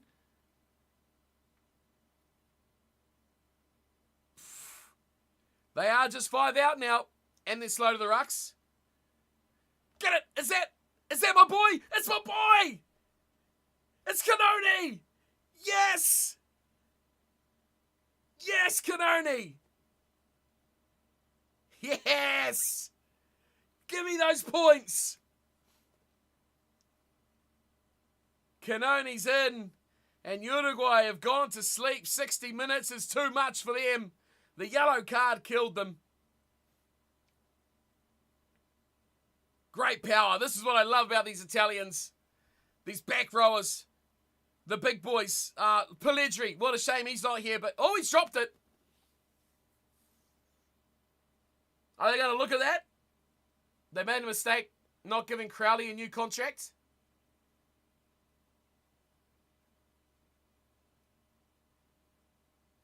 I think Angus Gardner's just told off the TMO. Did you hear that? He said, don't come to me unless you know for sure. He's going to yellow card the TMO. I think they did, Pimpan. I think you're right. So when does Crowley's contract run out, Pimpan? After the World Cup? Because I think he's developed them very, very well. Bit of a fright here. Nice, Tommaso Allen. After the World Cup, crazy. Crazy, crazy. And they've got no one. Canoni, your legend, Sean. Knocked on. Yeah, well, they checked it, Ash. And Angus said, don't talk to me unless you know for sure. So he wasn't even interested. Maybe it went back. But, yeah, it looked like a knock-on to me. So Italy have got away with one there. Uruguay have not got away with one there because they've knocked that on. Oh, no, they've got advantage. Gonzalo Quesada. New coach. Really? He sounds Spanish. Just run it, man. Run it. Go. Just run it. Don't dobble around like that, fullback. Now, Capazzo's trash, Jack.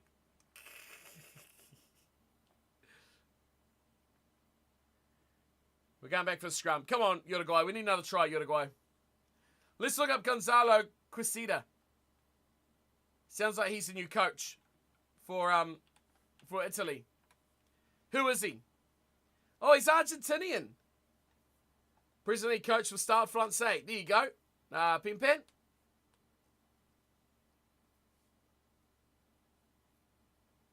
Be the first Argentinian the first Argentinian to coach Italy. There you go. Did he play for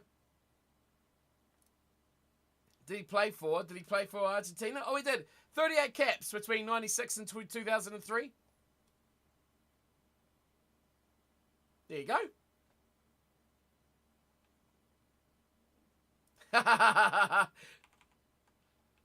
I need to get a bite from bite from Jack. Pan, that's all.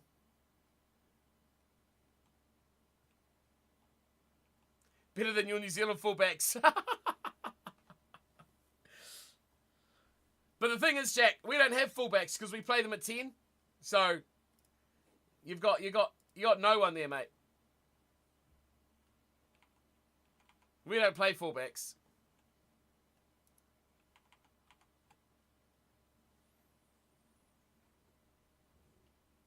Exactly, Jack. We play a 10 at fullback and we play our fullbacks at 10. So everyone's a 10. Everyone's a playmaker. You know, that's how exciting we are. I think Uruguay have done themselves very, very well here, right? They should be ecstatic with the performance that they've put in. They've been strong. They've led for a majority part of this game. They've looked like they're in the match. More changes here coming for the Italians. Don't tell me that was Canoni going off, was it? No.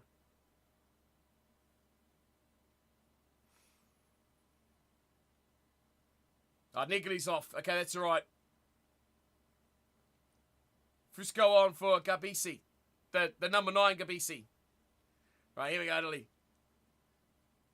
Gabisi just made a quarter of a line break. Here you go. Here's your Capazzo, lad. Look out for this. Oh, no. Ioanni's getting in into touch. That's monstered. As soon as you saw him going across the pitch there, you knew he was in trouble. Italy's taken over. Yeah, but do you get, like, points for that? Like, Capazzo come in, drew to the line, and then put a grubber kick in. that they didn't regather. Is there points in that? Yeah, he couldn't really do much there. There's 4 Italians coming racing up. He was in trouble. The All Blacks have at least 3 to 4 10s on the pitch. Yeah, that's why they're so garbage, mate. You got these clueless 10s that just run around in circles. And then one's so old that he's as slow as a wet whistle. Do kick meters get points? Yeah, I'm not sure, dude. Let's see. Gabisi try would go well.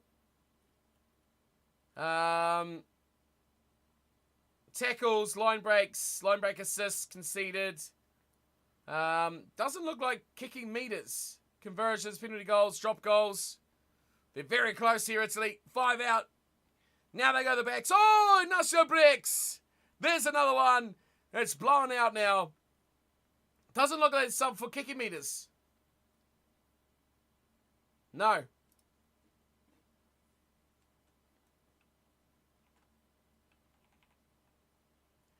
Gabrici has to dummy that and score. I bet he dummies, though, and gets an assist, right? So, we'll take that. You know, you have too many playmakers when Jordy Barrett as you crash ball. I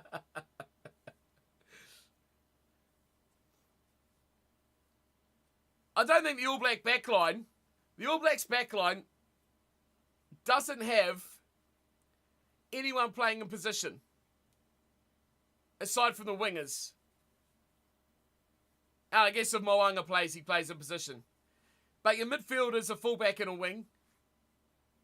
Your fullback is a 10. Your 10 is a fullback.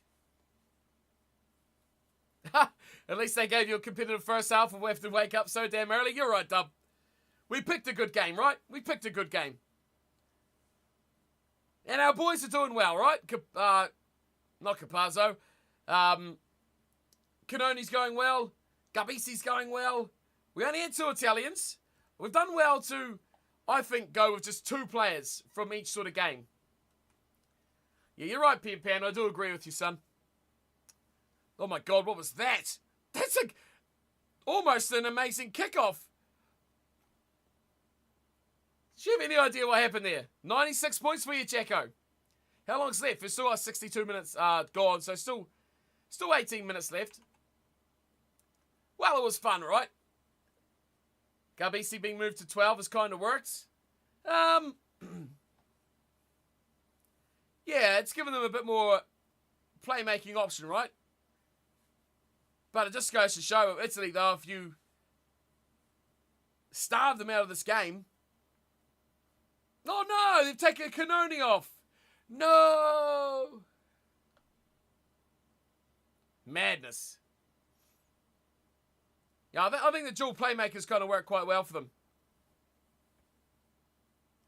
Getting those switches. Getting that depth in attack. It's worked quite nicely. It's worked quite nicely. How many have we got, Jacko? Come on.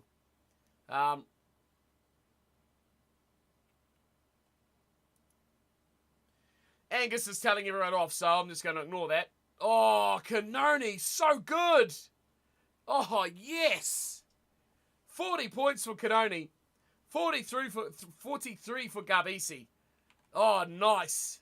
Nice. The back row one. Hang on, I need to see his name. I picked up Lorenzo. Not Nicolo. Nicolo got a yellow card, so he was never the one to go with. But Lorenzo did well. Lorenzo got me 40-odd points, which I'm pretty happy with, right? And Gabisi, 43. I'll take that. Very, very nice. Very nice. Oh, we've got more Uruguayan players laying all over the ground. Hard runner, yeah, great player. That depth of, my God, that was bad from Uruguay. They've kind of lost direction a bit here. I like those sort of players. I like the, Jesus, we went straight on top of Rata. This isn't football.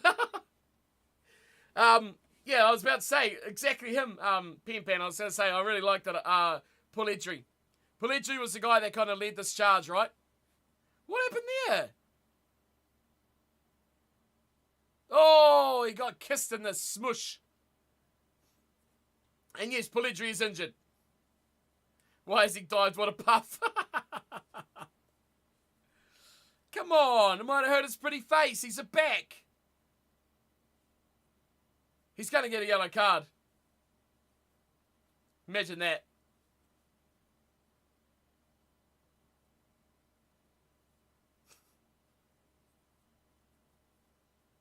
Are you okay? I got a sore face. My nose. My pretty nose might be broken.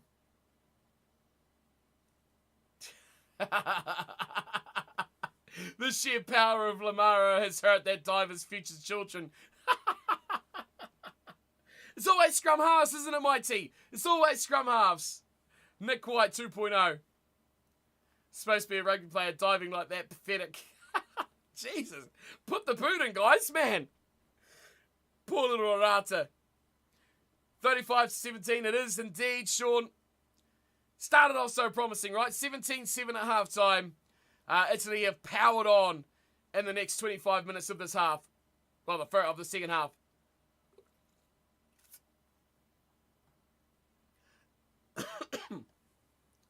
Is Italy going to do anything to France and New Zealand? Like, really? I don't think so. They might have a good wee 10-20 minutes where they score a try or two. But I don't think they're going to really trouble either. Oh, what a run! What a run here by 20. Who's 20? He's been fantastic. Short ball. Oh. Would have been so good there. He hit it at pace. Now the Italians could go coast to coast here. Oh, beats them all into touch. Always the number 9s. That was promising from Uruguay. I mean, why would you run at the line like that with that sort of intent and then not catch the ball? How easy. You want to see your Dogwu play? He played the first game. What a run, though, here. Bang! Bang! 3 players. 4. What a fantastic run. Arata's going off. Who is that guy in 20? Carlos Deuce. What's Arata doing? He's gone to the Italian bench and he's giving them absolute ribs.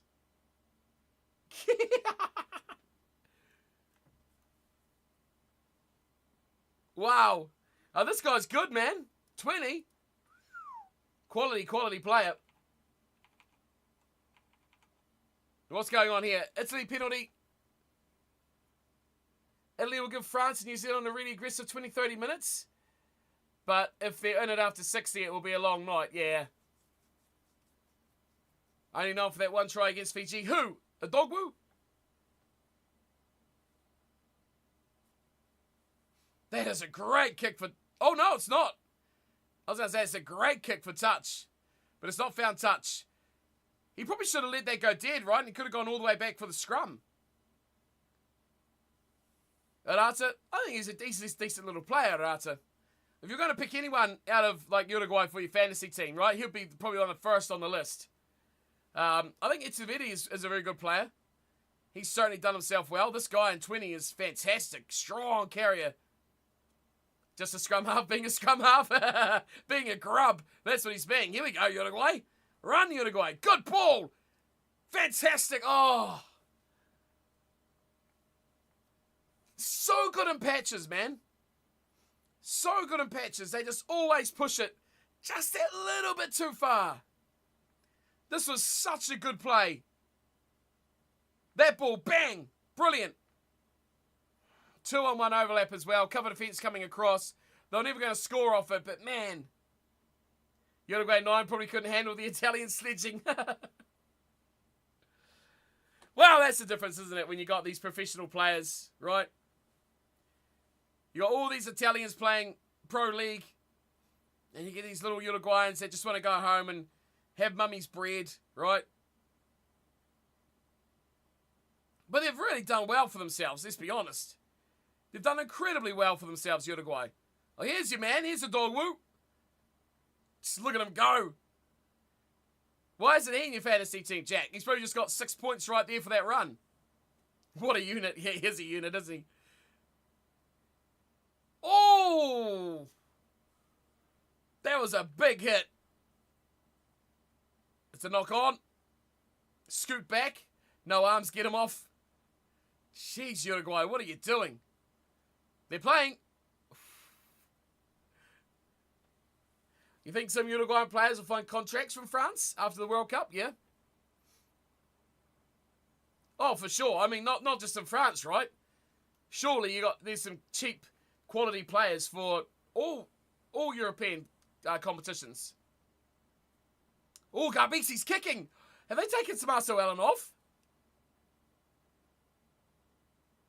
They have. Garbisi's at 10. Yes.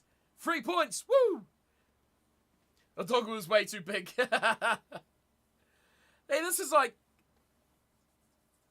more Garbisi points. Oh, yeah. Yeah, I think a lot of Uruguayans will be picked up. I mean, they won't demand, right? They won't demand the numbers that an established player will. So you can get yourself a good little pickup, I reckon. Picking up a Uruguayan player, a Portuguese player, that sort of... Oh, red card. Arata already plays for Cast. No arms to the head. Come on. Come on. None of that. We've seen enough of these. Kick's good from Garbisi. Do any others? Might he play for... I knew Arata played professionally because he's been... Last World Cup, he was his standout player. But have any others picked up professional contracts in major conditions since then?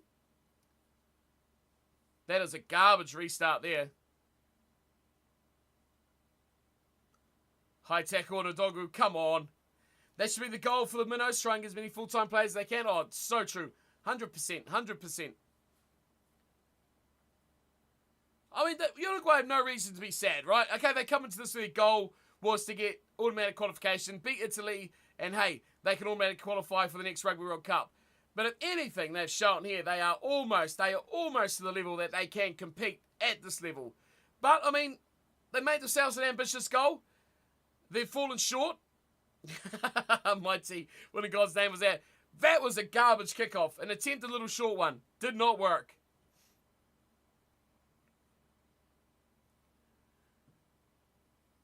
Hey, can I ask you a short question? Okay, you sure can. Faberflow 99. I have tomorrow my first test training in rugby, and I don't have an idea about what are the most important rules. So what's your question? What the most important rules are? From a complete blank?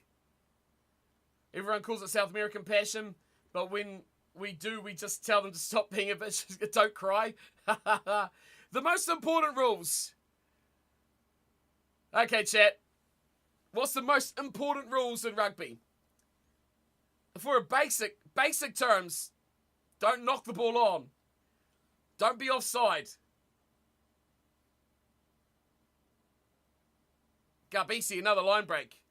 Run forward, pass backwards, yes. Okay, yes, Pan, you're right. I mean, I'm thinking of laws, but in terms of just playing, yeah, run forward, pass backwards. Yeah, don't drop the ball forward. Don't tackle high. Run hard, all elbows and knees. Don't touch anyone's head. Number 1 rule, high tackle. Tackle high. Oh! Watch some World Cup games, and that will get you really ahead. Depends what you're talking about in terms of high tackle again. Missile, it's getting a bit messy now. Uruguayans are starting to get fired up for the last 8 minutes. Depends if you want, like, laws or if you have a problem with someone, get a cheap shot in at a ruck. Are you allowed to steal the ball from other players' hands? As long as it's not a ruck. You can strip the ball, but it's very difficult to do if you tackle high, right? Very difficult to do. But you can strip. You can strip the ball. But not on the ground. When the player is being tackled, this is what makes rugby so difficult to explain to people, right? When the ball's on the ground, you can't touch the ball if you're on the ground as well. If you're on your feet, you can attempt to steal the ball. Very difficult to understand the ruck in like very quick terms.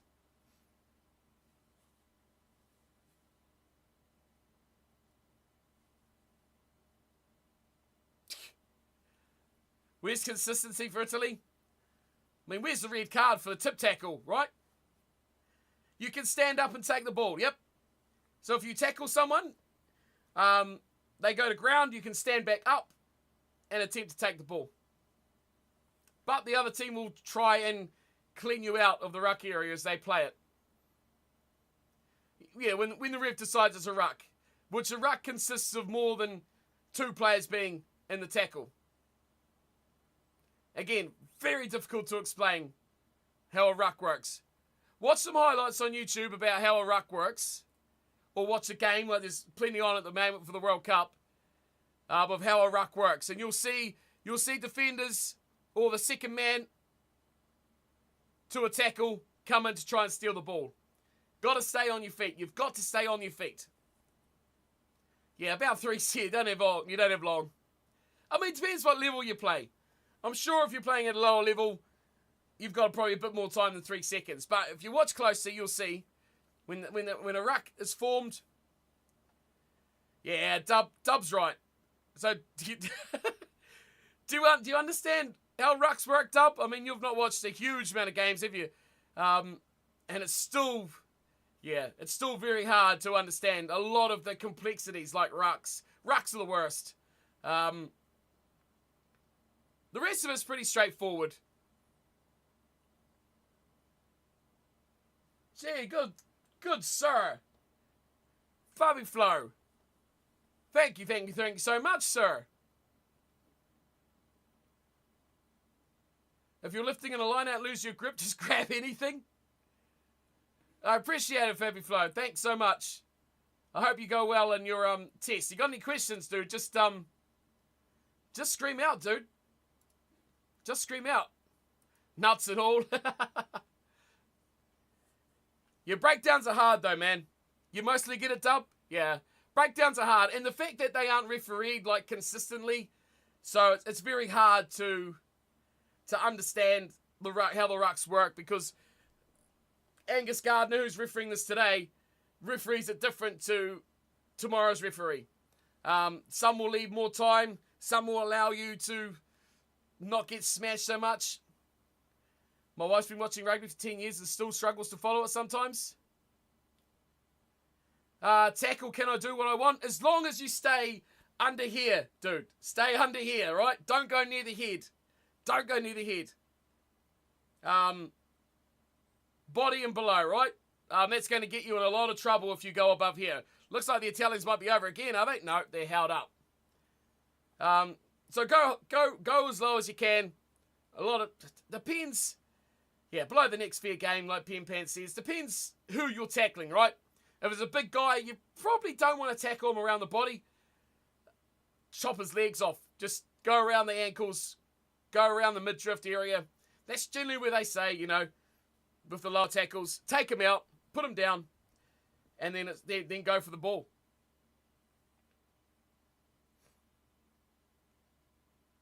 Here's a drop goal. Gavisi! Oh, not to be outdone, Gavisi. He's gone for a drop goal. Easiest way to work out how to tackle is doing it wrong. Yeah, that's the other thing. Put your head in a good position. If you go low, don't lead with your head because you don't want to get a knee to the head. That's a big thing. Don't do that. You'll get knocked out in about 3 seconds. But in terms of rules for tackling,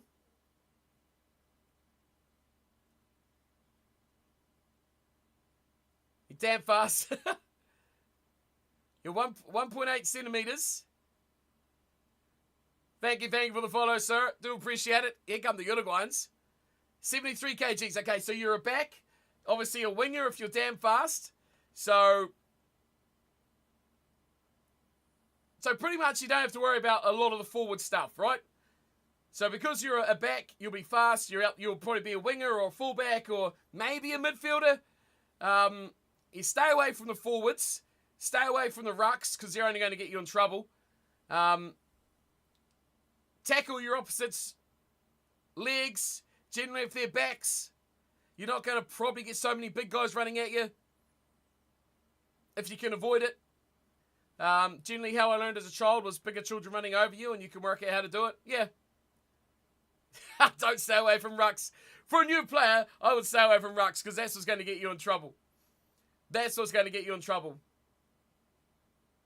Don't do what my winger did and throw dummy passes to the touchline. It doesn't work. I mean, you can jump into rucks, right? I speak. You probably will have to if you've got your players inside you that you need to clean from. That's the big thing. Secure your ball if you have to. Great penalty, Uruguay. They're tapping. Uruguay running. Look out. Here they come.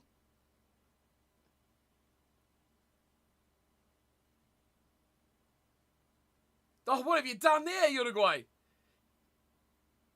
He's kicked it twice. What other cool... Oh, here we go. He's broken it. Oh, he's all alone. Back yourself, man. Oh.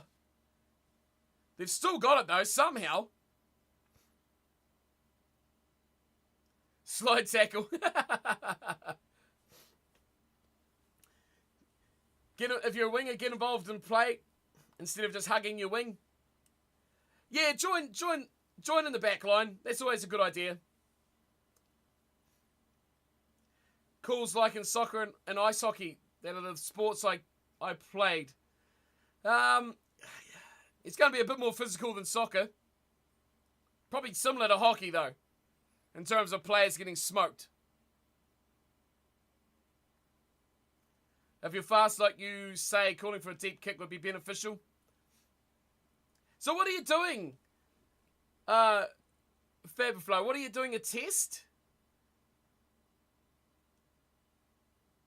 Your first test training in rugby. Ah, okay, first training. Right.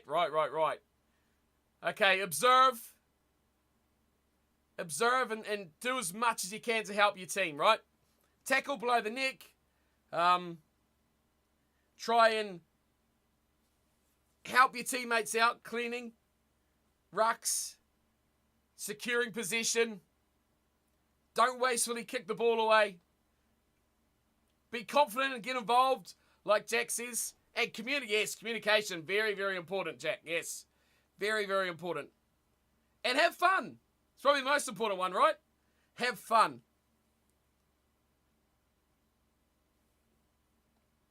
Well, here we go, Uruguay. Hang on, Dub. Why is there so many Italian defenders? So there you go. See, if you're watching this one, Faberflow, you'll see that it just got stripped from Italy. So one-on-one tackle, he stripped it away, and that stole them the ball. First ever training. Oh, that's time. Oh, it's all over. Wow, that went fast. Fun is the most important part of rugby. Yeah, at your first training session ever, start with learning to pass. Yeah, catching, passing. You don't overcomplicate it. Learn as you go. Learn as you go. That's probably the most important thing. Have fun. Learn the game. Like, I reckon if you're a winger and you're just learning the game, or you're a back, even outside back, even midfield, I wouldn't go running into rucks from all sorts of parts of the world.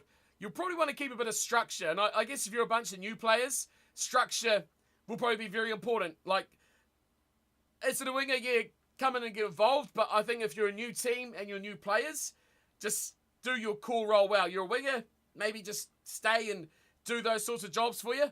Oh, come on, Arata. Be a good man. Be a good man.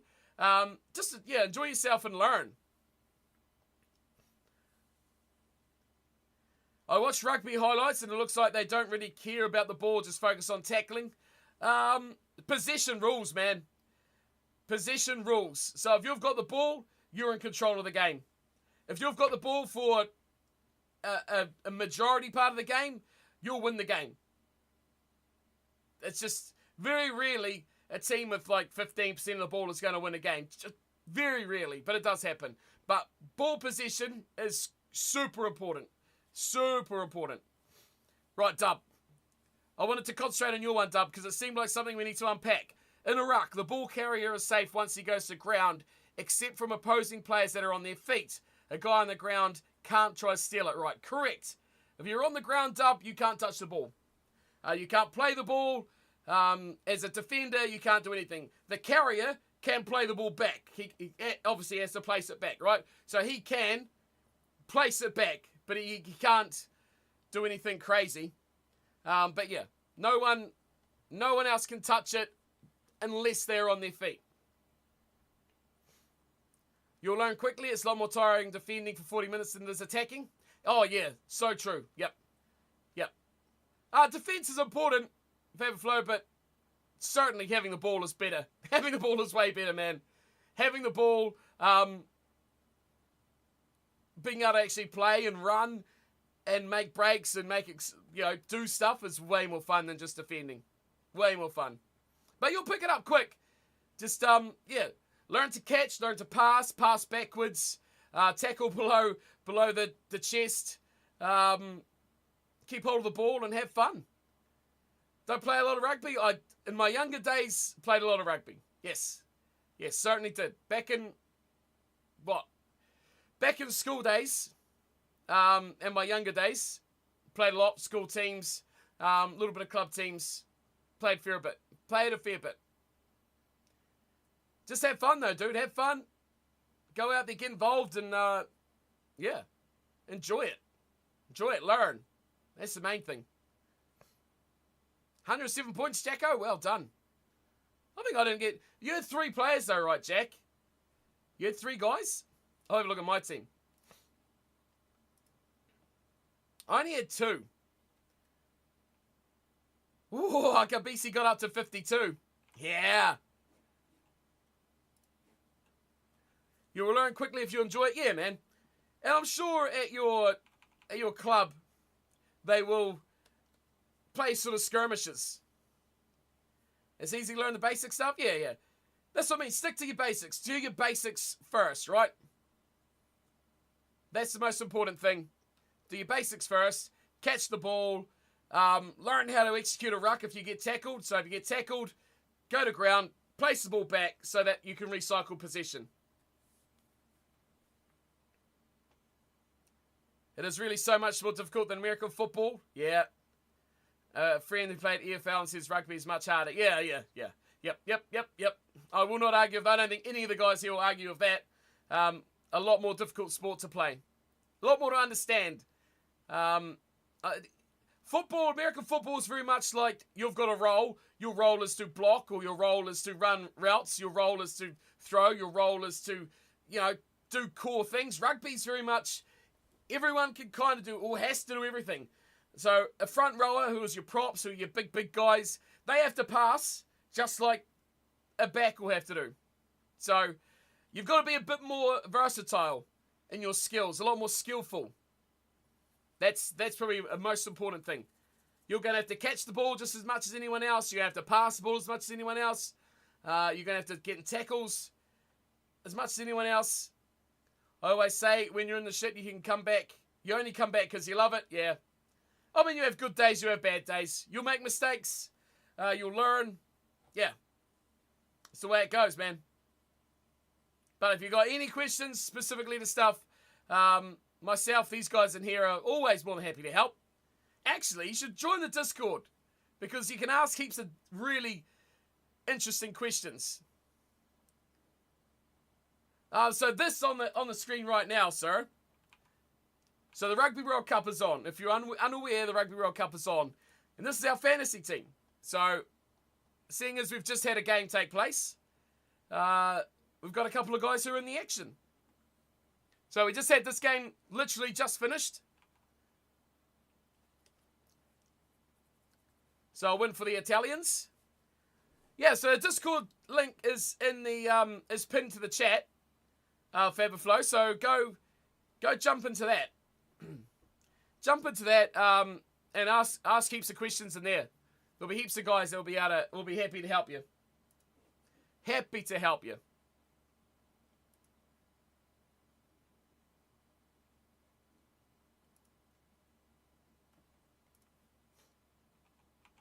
I'll be able to answer heaps of questions for you. NRL feels like, sweeto, NFL to me, they have limited. Yeah, it is a bit. In the way that it's stop-start. I think that's what really differentiates rugby union dub, is the fact that it's like continuous. So you've got to have high fitness, stuff like that. More for rugby than NFL. NRL has a lot because it continuously, especially defensively for NRL, you've got to go back up 10, back 10, up 10, back 10. So if it's just hit-ups in NRL, it's like you come forward to defend and then you back 10. And so you got to do that a lot, 6 times, then you got to chase a kick, and then you're attacking, you've got to run. So it's, yeah, pretty difficult. Jacko, what is that? Yeah, they are nothing. They're literally restarts with a few less players. Really? Okay. Do this, Jack. Just put exclamation Discord. There you go. That should work. I hope. Let me know if that doesn't work. Invalid invite. Okay. Wow. Okay, bear with me. Bear with me a second. I'll have to fix it. Why is that expired? Why has that expired? Let me renew the link. There we go. I'll copy that link. Let me chuck that in there. Why has it changed? Stupid links. Thanks, Jack. Well, so that should be the right one now. Why does it expire? That's dumb. Right, there we go. That'll work, dude. Go jump onto that. So I need to change that command now. Good work. Good work.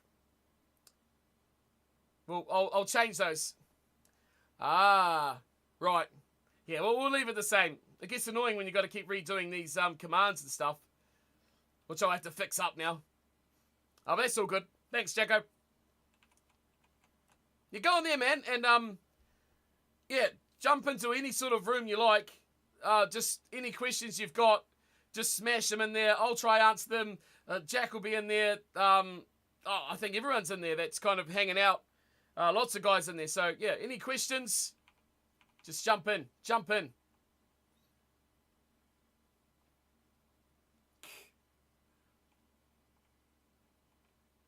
There's lots of guys that know a lot about it.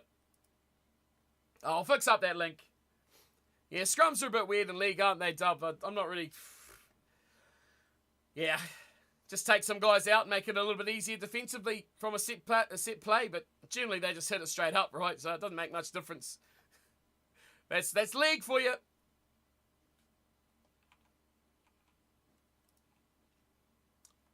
So there we go. There's some...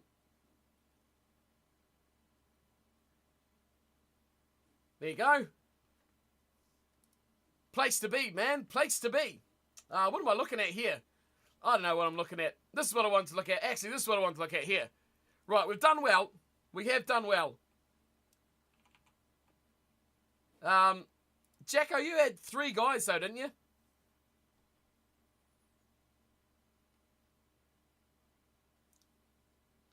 I'll have to fix up those. That's link. I can do that. I've got 3.5 points left, so I'm going to change things up later on. Let's have a look at what everyone else did. Right, have I improved? Have I improved? Yes. Oh, what's going on here? Oh, no, I've broken the game. Oh, well, there we go. We're all on 0, guys. We're all on 0. Is the camera doing okay, Dub?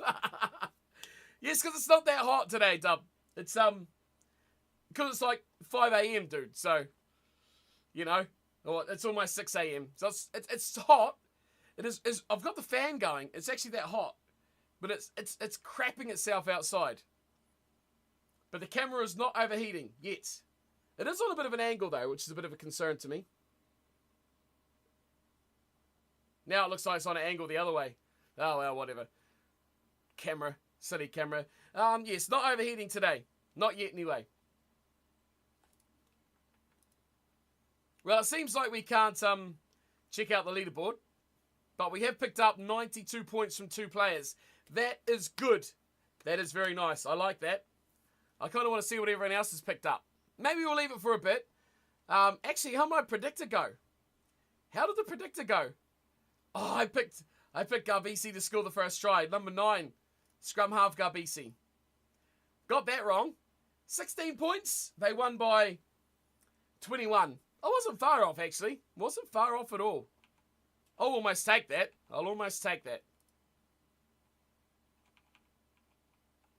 That's close enough for me. Close enough for me.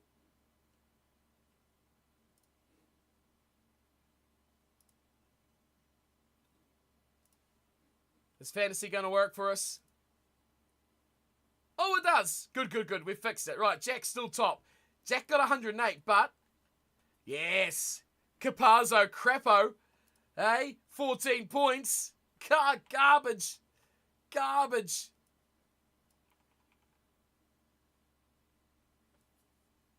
Oh, weird. Mr. Streamy says his phone didn't give any notifications. Phone was asking weird.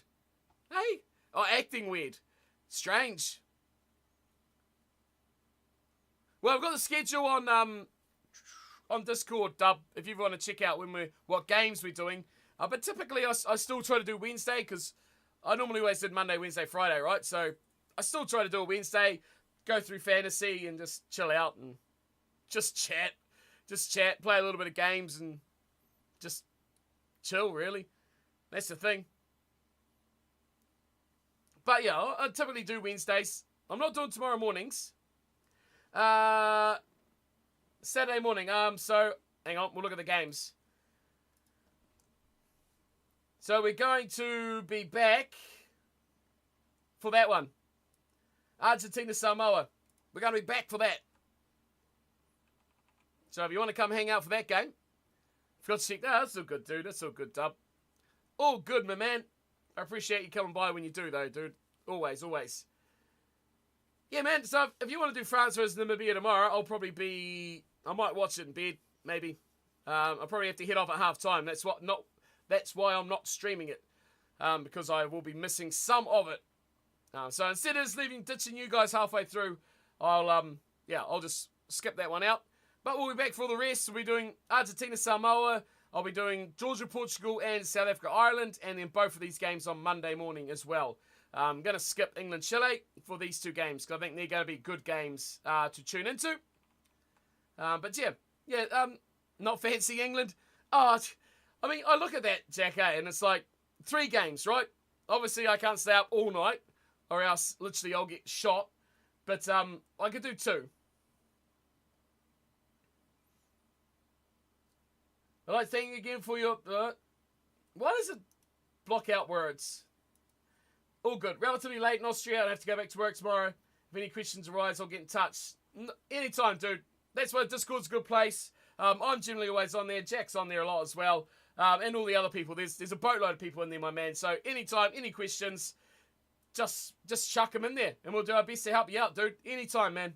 Anytime. I appreciate you coming by, dude. I appreciate the follow as well. I hope you go well tomorrow. I hope you have a good training. Enjoy learning. That's the best part about it. Rugby in Austria, eh? Rugby in Austria. How good. How awesomely good is that? I love it. Oh man, in these streams, dude, we've seen Austria, we've seen Costa Rica, we've seen the Netherlands. What else have we seen in weird countries? So many weird countries now. Well, not weird, but, smaller countries in terms of rugby world. Getting some love in the chat. That's what I love to see, which is awesome. Who else do we have? Netherlands and, we had another country similar to that. But yeah, awesome to see, right? Awesome to see. So I hope we keep up with that. Get some more new people involved in the game. Which will be good for the game, right? Can only be a good thing. Alrighty. Yes, so... recapping of where we're up to, so we'll be back on Saturday morning, so Friday night for most of you, for that game. Jack's likely going to stream that on Discord if you guys want to tune into France, Namibia. But like I said, I'm going to be away for probably half of that game, so instead of just ditching you guys throughout it, I'm going to just skip through that one. Back for Argentina, Samoa. Definitely going to do Georgia, Portugal, and Ireland, South Africa. And then, of course, Scotland, Tonga, Wales, Australia, we will be doing as well. Streaming pretty much all of the games going through the Rugby World Cup. So if you do want to come and hang out, talk some rugby, and chill, don't want to be pessimistic. However, results seem a bit bland so far. Weird countries like England, dub. Weird countries like USA, dub, hey? Nah, it's awesome, man. It's awesome having people from such smaller rugby countries having interest. And this is what I mean when we go back to Rugby 24, right? Those people's interest in rugby is like so capped right now. It's like it's at the highest level. This is when you want to have a game out and be like, well, you really enjoyed the World Cup. You're from like Fabafloa from Austria. You want to learn the game and have some fun playing a game? You pick up Rugby 24. It's got most of the laws on there. You can get the basics on how the game works. Play on easy, have some fun, execute that in the game. It's makes sense to me, man. Makes sense to me. But whatever. What do I know? What do I know about making games, right? What do I know? But still, would be cool. Results seem a bit bland. I mean, honestly, I said this to Paul the other day when I was talking to him.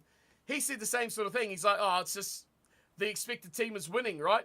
But you got to watch the actual games, reviewer, eh? Which I expect you have. Like, the way that teams like today, like Uruguay pushed Italy, and like Uruguay pushed France. What's the other one? Like Portugal pushed Wales. That was a really exciting one. Chile's great first half against Samoa. That Uruguay game, if anything, it's been the bigger nations that have really not stood up to the games that they should probably make exciting, right?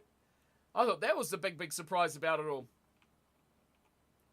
But overall, though, it is crapping itself outside. I can just hear the rain. I can hear the rain through the game. How long has rugby been popular in these South American countries compared to bigger nations that rugby is historically associated with? So, nations like Argentina, dub, like Argentina's been around forever, but not at a super high level like they are now, right? But other nations like Chile, Portugal and stuff like that, fairly recent, have actually come on, quite recently. So, I'd say in the last decade, that have really pushed on. So, like last World Cup, I mean, Portugal qualified for a World Cup 17 years ago, so they've always had a team and been pushing. But I think they're getting increasingly popular now. But I mean, there's such big football countries, right? It's so hard for them to get a core group of players that are actually quality to stand up. I mean, if they didn't have football, Portugal would probably be quite a good team. But I think it's getting more popular. I think people are diversifying in what they watch. And it's good to see. And stuff like this helps, right? Seeing a team like Chile and Portugal performing at a World Cup and Uruguay doing things and actually getting out there and performing helps a lot for the interest and the reach of the game in the country. But I think that they've got progressively better over the last decade, definitely. But they've been around forever, man. In terms of just rugby playing nations, they've been around forever. Portugal's been around forever. Argentina, Uruguay's been around forever. Yeah, a lot of them. I think Europe's getting bigger. I think like Asian nations are falling off, and they have fallen off quite a lot recently.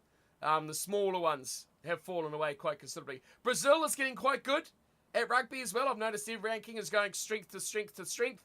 A country of so many people, not surprisingly, that they're doing better as well. So I think historically they're getting better.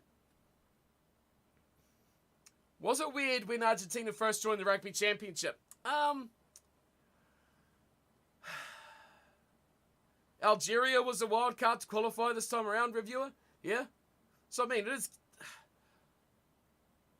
In patches, they are getting a lot better. African nations, yeah. Sevens is absolutely killing it when it comes to African nations as well. Was it weird? It was weird.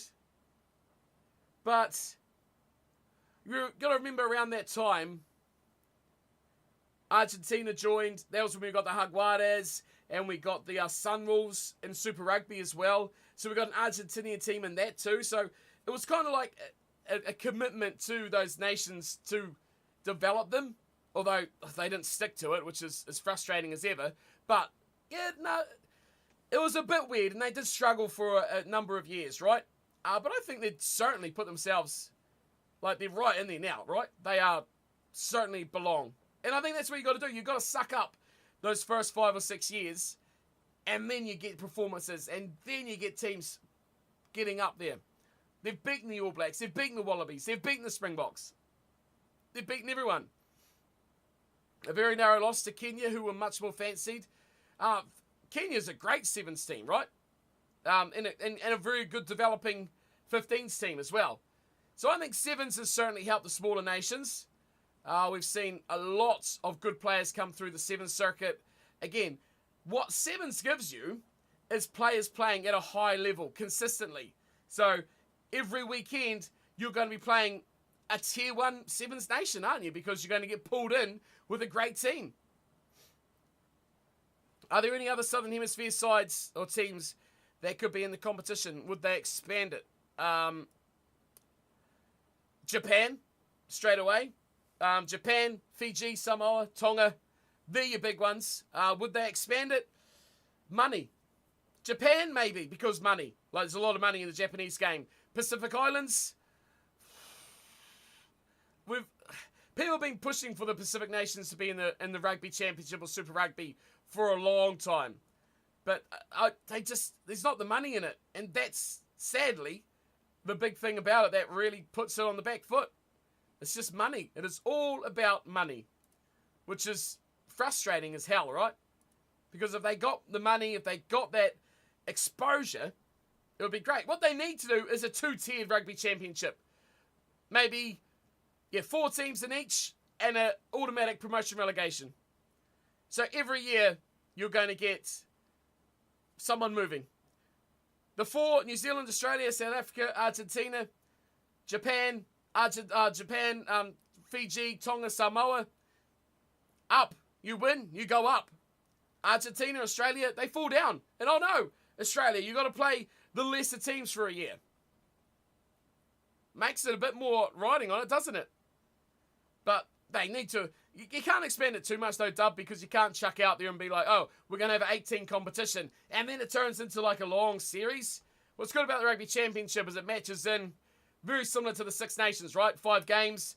The Rugby Championship is, 6 games. So very similar in length and fits the calendar, I guess, for between domestic seasons, international seasons, tours, and stuff like that.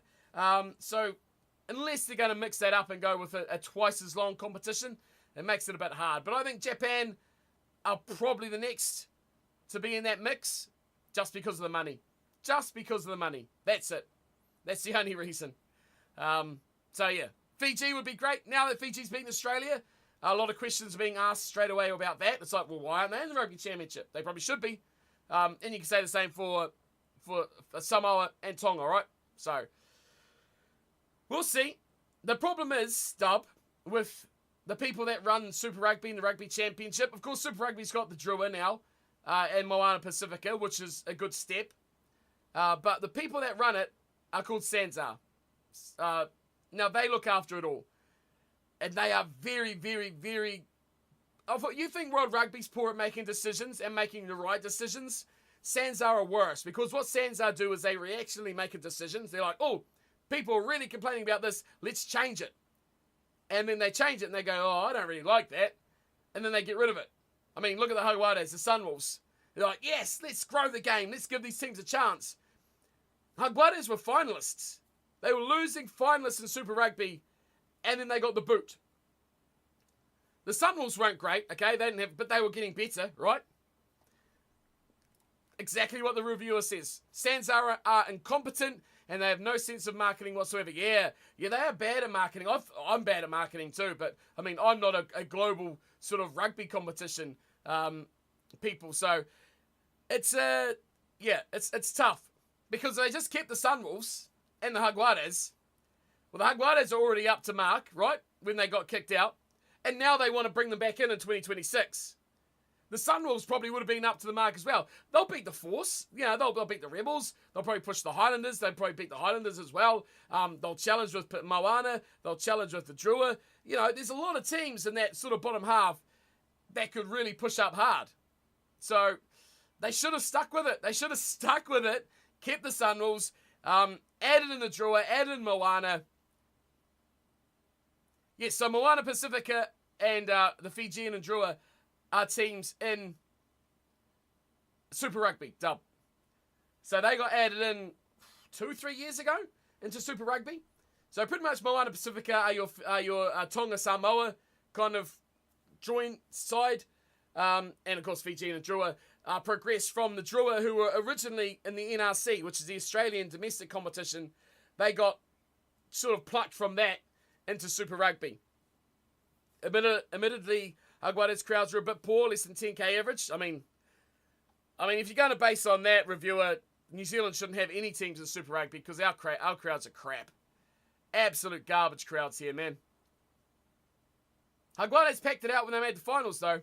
And that's the thing why Japan, and I'm surprised they got rid of the Sunwolves too, because every single Sunwolves game, they lost every game of the season, and they still packed out that stadium. So money, man. I don't know how they didn't cash in on the Sunwolves. They should have kept them in for sure. They should have kept them in for sure. There are so many leagues and organisations. Didn't Super Rugby split? Are you talking about South Africa? Because South Africa left. So the South African teams left Super Rugby. So they pulled themselves out. And that's when they brought in Moana. They brought in the Drua. They brought in the Force back in because they kicked the Western Force out. Oh, this is so confusing. Years ago, it was a toss-up between the Rebels and the Force, right? They kicked the Western Force out. And that's when Old Forest, whatever his name is, Old Twiggy, made Rapid Rugby, another league, come out of the ashes of the Force. And then the Force got invited back. So South Africa left. So I've gone off on a tangent there.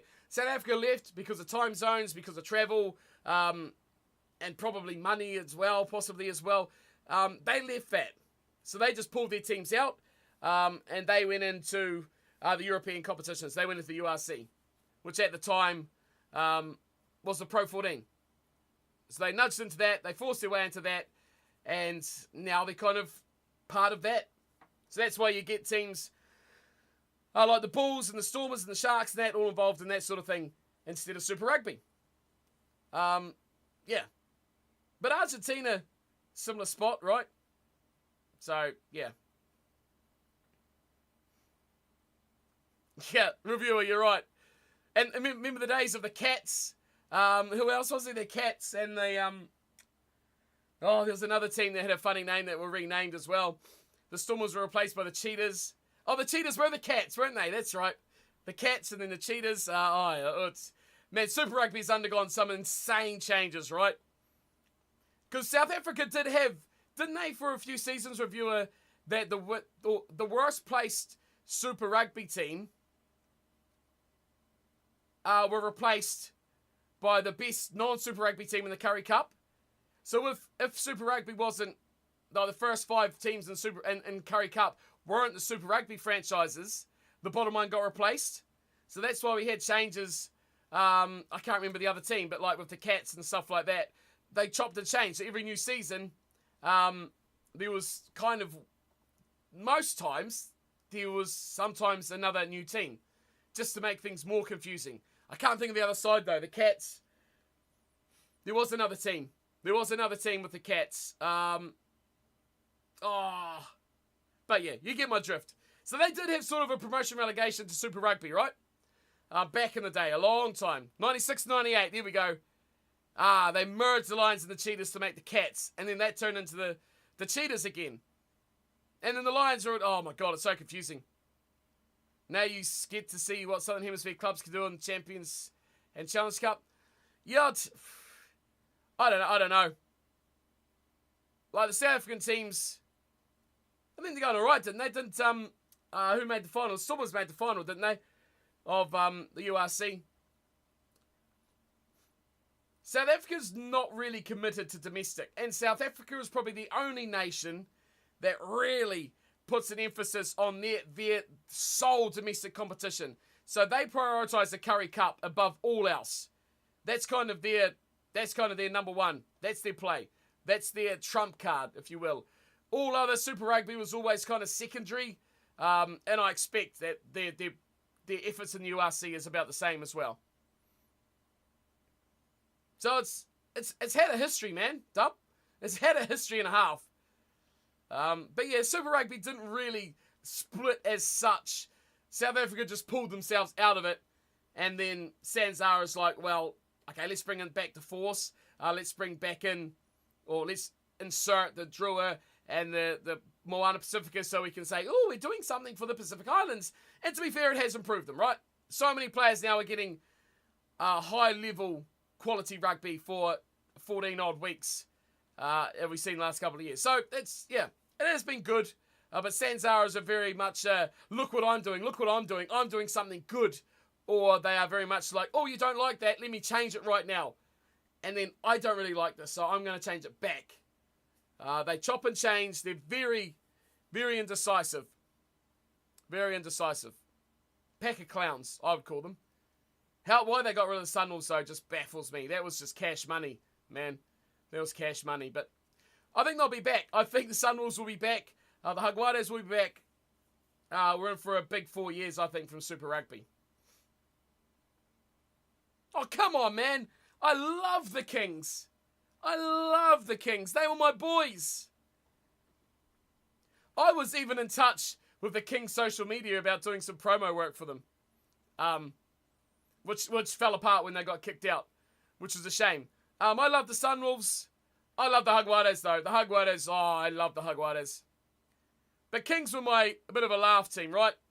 They were so bad that it was kind of like you felt sorry for them to support them, right? So there's a bit of a case for the Kings. But no, I like the Kings. I like the Sunwolves. But then I'm a lot more of a neutral sort of fan. I think the thing that can be confusing compared to other sports is that each country doesn't have its own distinct league, like in football, so teams move around. The whole South Africa thing was a bit of an outlier, honestly. It doesn't happen very often. And it shows what money does, right? But nations do have their own leagues, right? So, like I said, South Africa has the Currie Cup, which is pride position for South Africa. And that's where you see, like, Griquas, Pumas, the Bulls, and the Western Province, all those sorts of subsidiary sides to the URC teams. Now, New Zealand's the same. It's got the NPC, which is the Bunnings NPC at the moment. That's where you've got, like, Southland, Otago, Taranaki, all that sort of stuff, which are the smaller unions, right? That's the NPC. That's just New Zealand's competition. Australia has the NRC, which is, again, just Australia. So they do have them. It's when you get into that next level of professionalism where you've got your internationals always playing, you've got those top tier players always playing. That's when and you've got Sanzar. As soon as you add the Sanzar factor, all bets are off, man. All bets are off. It just turns to garbage. It does. But yes, it's not like, football, are you talking like American football? Or are you talking like soccer football? Because soccer football, you do get teams or sides that go into receivership and stuff like that. They can change names, they can get brought out. So it's a little bit... The thing is, with like Super Rugby, yes, lower down there are more sides. Yes, 100%. So like, for example, Dub, in New Zealand, and I think everywhere else follows the same sort of pattern, as we have like club rugby. So each province has clubs, like anything. So you have your Marist, you have your Pirates, your Old Boys, all that sort of stuff. And then they go into the NPC, which is your next step up. So that's your South and Otago, Taranaki, Bay of Plenty, Auckland, Wellington, Canterbury, Tasman, all those sorts of sides. That's your next tier up. And then from that, you're selecting Super Rugby. And from Super Rugby, you're selecting internationals. So progressively it goes up. Yeah, soccer's a bit more old school, isn't it? But the thing is, that's what I was going to go with there, is soccer clubs are owned, okay? I know definitely here in New Zealand, clubs are, the provinces aren't owned by people, right? They're owned by the union, okay? and they are controlled by New Zealand Rugby. So some teams have been sold partially, which kind of makes it a bit more like your football leagues. I think the Crusaders got a portion of them sold to a company, if I'm not mistaken. I think there's another one as well. But generally, New Zealand Rugby owns those franchises. That's the word. So they own the franchises. The unions own the unions, but they're owned by New Zealand Rugby. So Bay of Plenty is Bay of Plenty, but it's owned by New Zealand Rugby. So if you play for Bay of Plenty, for example, in the NPC, you sign a contract with New Zealand Rugby. You play for the Highlanders, or you play for the Blues, you sign another contract, which is a dual contract, if you play NPC and Super Rugby, with New Zealand Rugby. You play for the All Blacks, well, you've got a big monster contract with New Zealand Rugby. So New Zealand Rugby, that's why they can change around, because ultimately, you're still playing for New Zealand Rugby. You're just going, I don't want to play for the Blues anymore, I want to play for the Hurricanes. And they're like, okay, well, we'll alter your contract as a Blues contract instead. But you're still signing with New Zealand Rugby. End of the day. You're not transferring as in, oh, I'm going to sell you Bowden Barrett for $700,000, like a transfer you would in football. So that's where it kind of differentiates, because in the end, they're still playing for the same person, which is New Zealand Rugby. It doesn't matter what team or what shirt they put on. In Europe, I guess they have that too. I assume the URC was every team from those countries, but each country has its own league. Yeah, they do. Yep. So every team's got its own domestic league, and then they go. So generally, domestic leagues are like semi-professional, or they are professional. Ireland and Wales and all that all have their club rugby. They'll all have that sort of step up, but they don't so much have like an NPC. So they do kind of miss, or an NRC or a Curry Cup. They don't all have that. England also has leagues within, so they have the Championship below the Premiership as well. France have top 14 and the Pro D2. So they have, they have a bit of a tiered system. Yeah, the URC is what? Wales, Ireland, Scotland, Italy, and South Africa now as well. So it's like 5 countries. But yes, you got bits and pieces from all sorts in the URC. It's a bit of a mix mash, fitting everyone in, because those countries aren't big enough to have their own fully professional leagues. Like Scotland only got a couple of teams, so they can't really. Their talent is too thin to spread wide, right? So that's why they have to kind of join in and merge with these other nations to get the things done. Does that make any sense, Dub? Tried to explain it. I don't know if we explained it very well. But yeah, it's very deep, right? It's an onion, man. It's a massive onion. There's super layers all through it. There's super layers.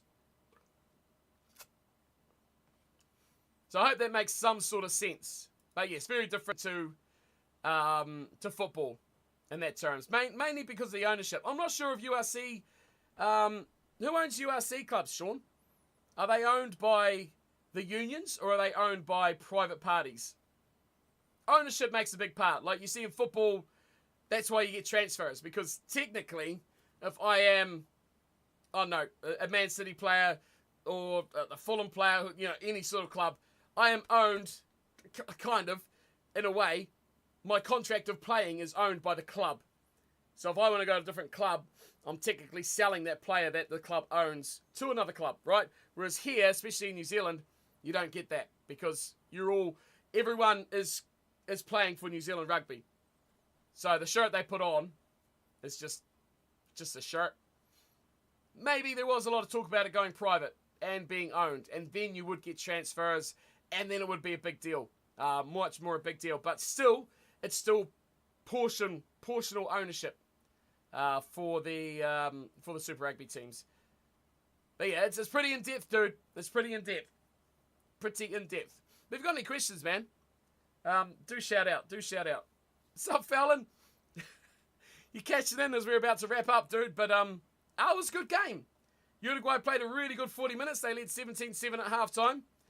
And then they got a yellow card and they fell to pieces like a crumbly cookie that you didn't put enough butter into. And it just all fell apart. And what they lose, 35... what was it, 35-17, I think? Yeah, or 38-17. So they didn't score any points in the second half. But yeah, it was good. It was a good, close, how to describe it. Quite a good first half, especially the first half, right? And then it fell apart in the second for the poor old Uruguayans. But sure, fun enough game. It's not actually going to load the page for me now. Not going to load the page. But yeah, if you're going to watch highlights, dude, watch the first half. If you want to see the Uruguayans do well, and then watch the second half if you want to see the Italians do well. If you want to see a lot of yellow cards, tune into that. Calling it now. New Zealand loses. Nah. Next week, nah. Dude, watch this game. Rewatch this game. There's no way. Not have to play a horrific game. Italy were outplayed in that first half. They were outplayed in that first half. They didn't look great. They did not look great at all. Second half, they were a bit better.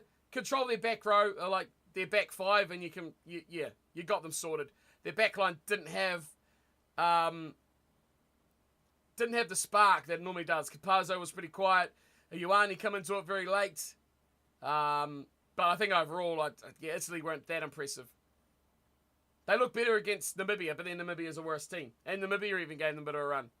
I think the All Blacks and France will both take care of Italy quite easily. I'd love to see it close, don't get me wrong. But I think they'll take them out. They will take them out. And I think it'll be fair enough. Supercards, what? Don't even come in here saying that, man. Oh, look at that. Beer Pro video just come out. That means I need to go to bed. 178 points, you scummer. Where are you? There you are. Fair enough. You did commit 4 players, though, dude. You did commit 4 players, but fair, though. Fair. You had good performers. Ioane was a good shout. You'll be lucky. You'll be happy you went Ioane over Capazzo because Capazzo played like crap and got about 7 points, I think. Alan did well for you. Ardeo did very well for you. That Uruguayan guy, very good call.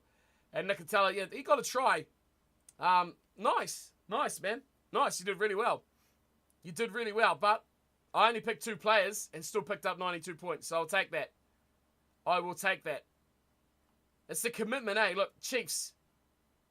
4 guys. He got more points. He got about 15 more points, but he committed 4 players. Same with old Jacko up here. 108 points, so okay. He got 16 more points, but he committed 3 players. Oh, Capazzo got 14. I take it back. So I'm happy with where I'm sitting right now. I'm happy where I'm sitting. Do I speak Māori? I don't. Pen pan. Not at all. Not at all. Kia ora. That's about it, dude. I'm as good as Māori as I am with French. Bonjour. Although if I was going to learn a language, I'd learn French in a heartbeat, dude. Or any other language from around the world. There's no real advantage to learning it in terms of a language. Like, at least I can go to France and Canada and speak French. That's was my sort of. I'd love to actually go back to Canada and speak French, but yeah, not much, dude. Not at all. Actually, not at all. No, not a sausage. You could put a text in there of it, and I would not understand what you're saying. Oh, crazy stuff. Yeah, so this is where you sit. Not getting ahead of yourself. 9:57, not bad in 13th. Oh, yeah, how did you go, Tiger? Or Sean? 3 players, Sean. Yeah, 86, not bad. I'm curious, actually. If we go, what am I doing? What am I doing? Stop. This round. Round points. It's not updated yet. I'm curious to see what Italians actually got any more points. But it hasn't updated yet. Might be able to tune that one in for the next stream to see who the leaders are. But I'm quite happy with mine. I'll see what these English guys do. And tee up my team for the next round. But that might do me, actually. That might do me for today. I'm going to get shut-eye for a couple of hours. And yeah, attack the next day ahead. But a good game. Fun game. Check it out, Fallon, if you got the time, dude. It wasn't a bad match. It wasn't as bad as probably the media caller. I don't know why the page ain't loading. Angus Gardner had fun, though. Definitely, everyone got those emotes out, that's for sure. All the members got the emotes out. Who are the champions? champion people, those members. You can become one for just $1, you know, just one lousy $1. And you can get all those emotes. And the more we get, the more emotes we can do. Which I've already got a Carly in the bin, ready to go. I don't know how much, I don't know how good it will look as an emote though. The game was too much stop-start. It was in the first half, yeah. But it made it exciting, right? We went in at 17-7 at the break and we were like, game on, right? If we went in with Italy up 35-10, we would have gone, nah, let's go back to bed, right? So at least it was fun. It was fun, it was exciting. It made it a bit more interesting, which was cool. That's what we want. We want excitement. We want exciting, close games. And to win by 21 points over Uruguay, I think Uruguay should be happy. They should be proud of their performance. The Italians, probably not so much. I don't think so anyway. I don't think so. I think Uruguay should be quite proud of their performance. They played very, very well. Very good, very well. Yeah. Any final thoughts, people, before we wrap up today? I'm going to go get a couple of hours sleep before I get up and do a little bit more. I don't know what I'm doing today, actually. And I'll see you back on Saturday morning, Friday night for you guys. Hopefully my three friend, yeah, me too. Yep. Depending how it goes, I might pop around. I'll definitely be in the Discord though, if you guys want to chat about the game, that one tomorrow. I'll see how early I wake up. But yeah, hopefully my 3 French players go well too. Ramos, Dante, and Malvaca. I think Malvaca's going to have a great game. So hopefully they do well for me as well. And yeah, I'll see you definitely on Saturday morning. Maybe tomorrow morning. We'll see how we go. But definitely for that big game on Saturday morning. What one is it? Oh, yes. Oh, birthday stream. That's right. Birthday stream. Argentina, Samoa. Happy birthday to me. Well, why didn't they have a 7 a.m. game, Dub? Why didn't they have a 7 a.m. game? I could have watched 2 of them back to back. But no. And I've got to get it up at 3:45 for that one too. And then I'll probably go back to bed because it's a Saturday. So, you know. Living the life, right? Hey, man. I quit my job because it was really shit. And extremely unhappy, right? As people do. Didn't need to work, right? Mrs. earns enough. We don't have much debt. So I quit. And I'm like, World Cup's coming up. I'm gonna have some fun. Have a stab at doing streams and more videos and all that sort of stuff. And see how I go. I mean, if I get to the end of the World Cup and stuff and, you know, we're not smashing things out of the park, then I can just go back and get another job. So I'm not, screw it. I'm going to enjoy myself. I'm going to have some fun. I'm going to hang out with hopefully some cool people, which, I mean, we've found some cool people. You guys are awesome.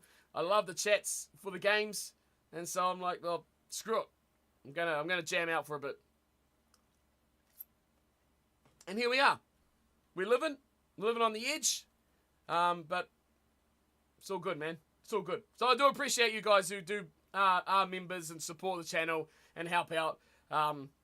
Because yeah, we're trailing a bit of a trail, blazing a trail maybe that other people have done, but you know, not everyone's successful, so it's all good. We're having fun. We're having a crack. We're giving it a go. We're enjoying the rugby, and we'll see how the World Cup goes over the next few weeks, and then we'll take it from there. So I do appreciate you guys, Dub, and Jack, and everyone else who's supported, Cabbage, and a whole pile of people. So I do appreciate you guys very, very much. Very, very much, as always, every single day. But yeah, birthday stream, back Saturday morning. I'll see you all for it. Happy birthday to me. Make sure to bring a cake and gifts. Because if you don't, I'll be disappointed and I might ban you. Yeah, and I'll see you for that. I think we might do it. Great game, great fun. Thanks for the company as always, team. You guys are awesome. And I'll see yous on Saturday morning. Thank you. Have a good day. Have a good night, wherever you are in the world. And I'll see you all next time. Take care.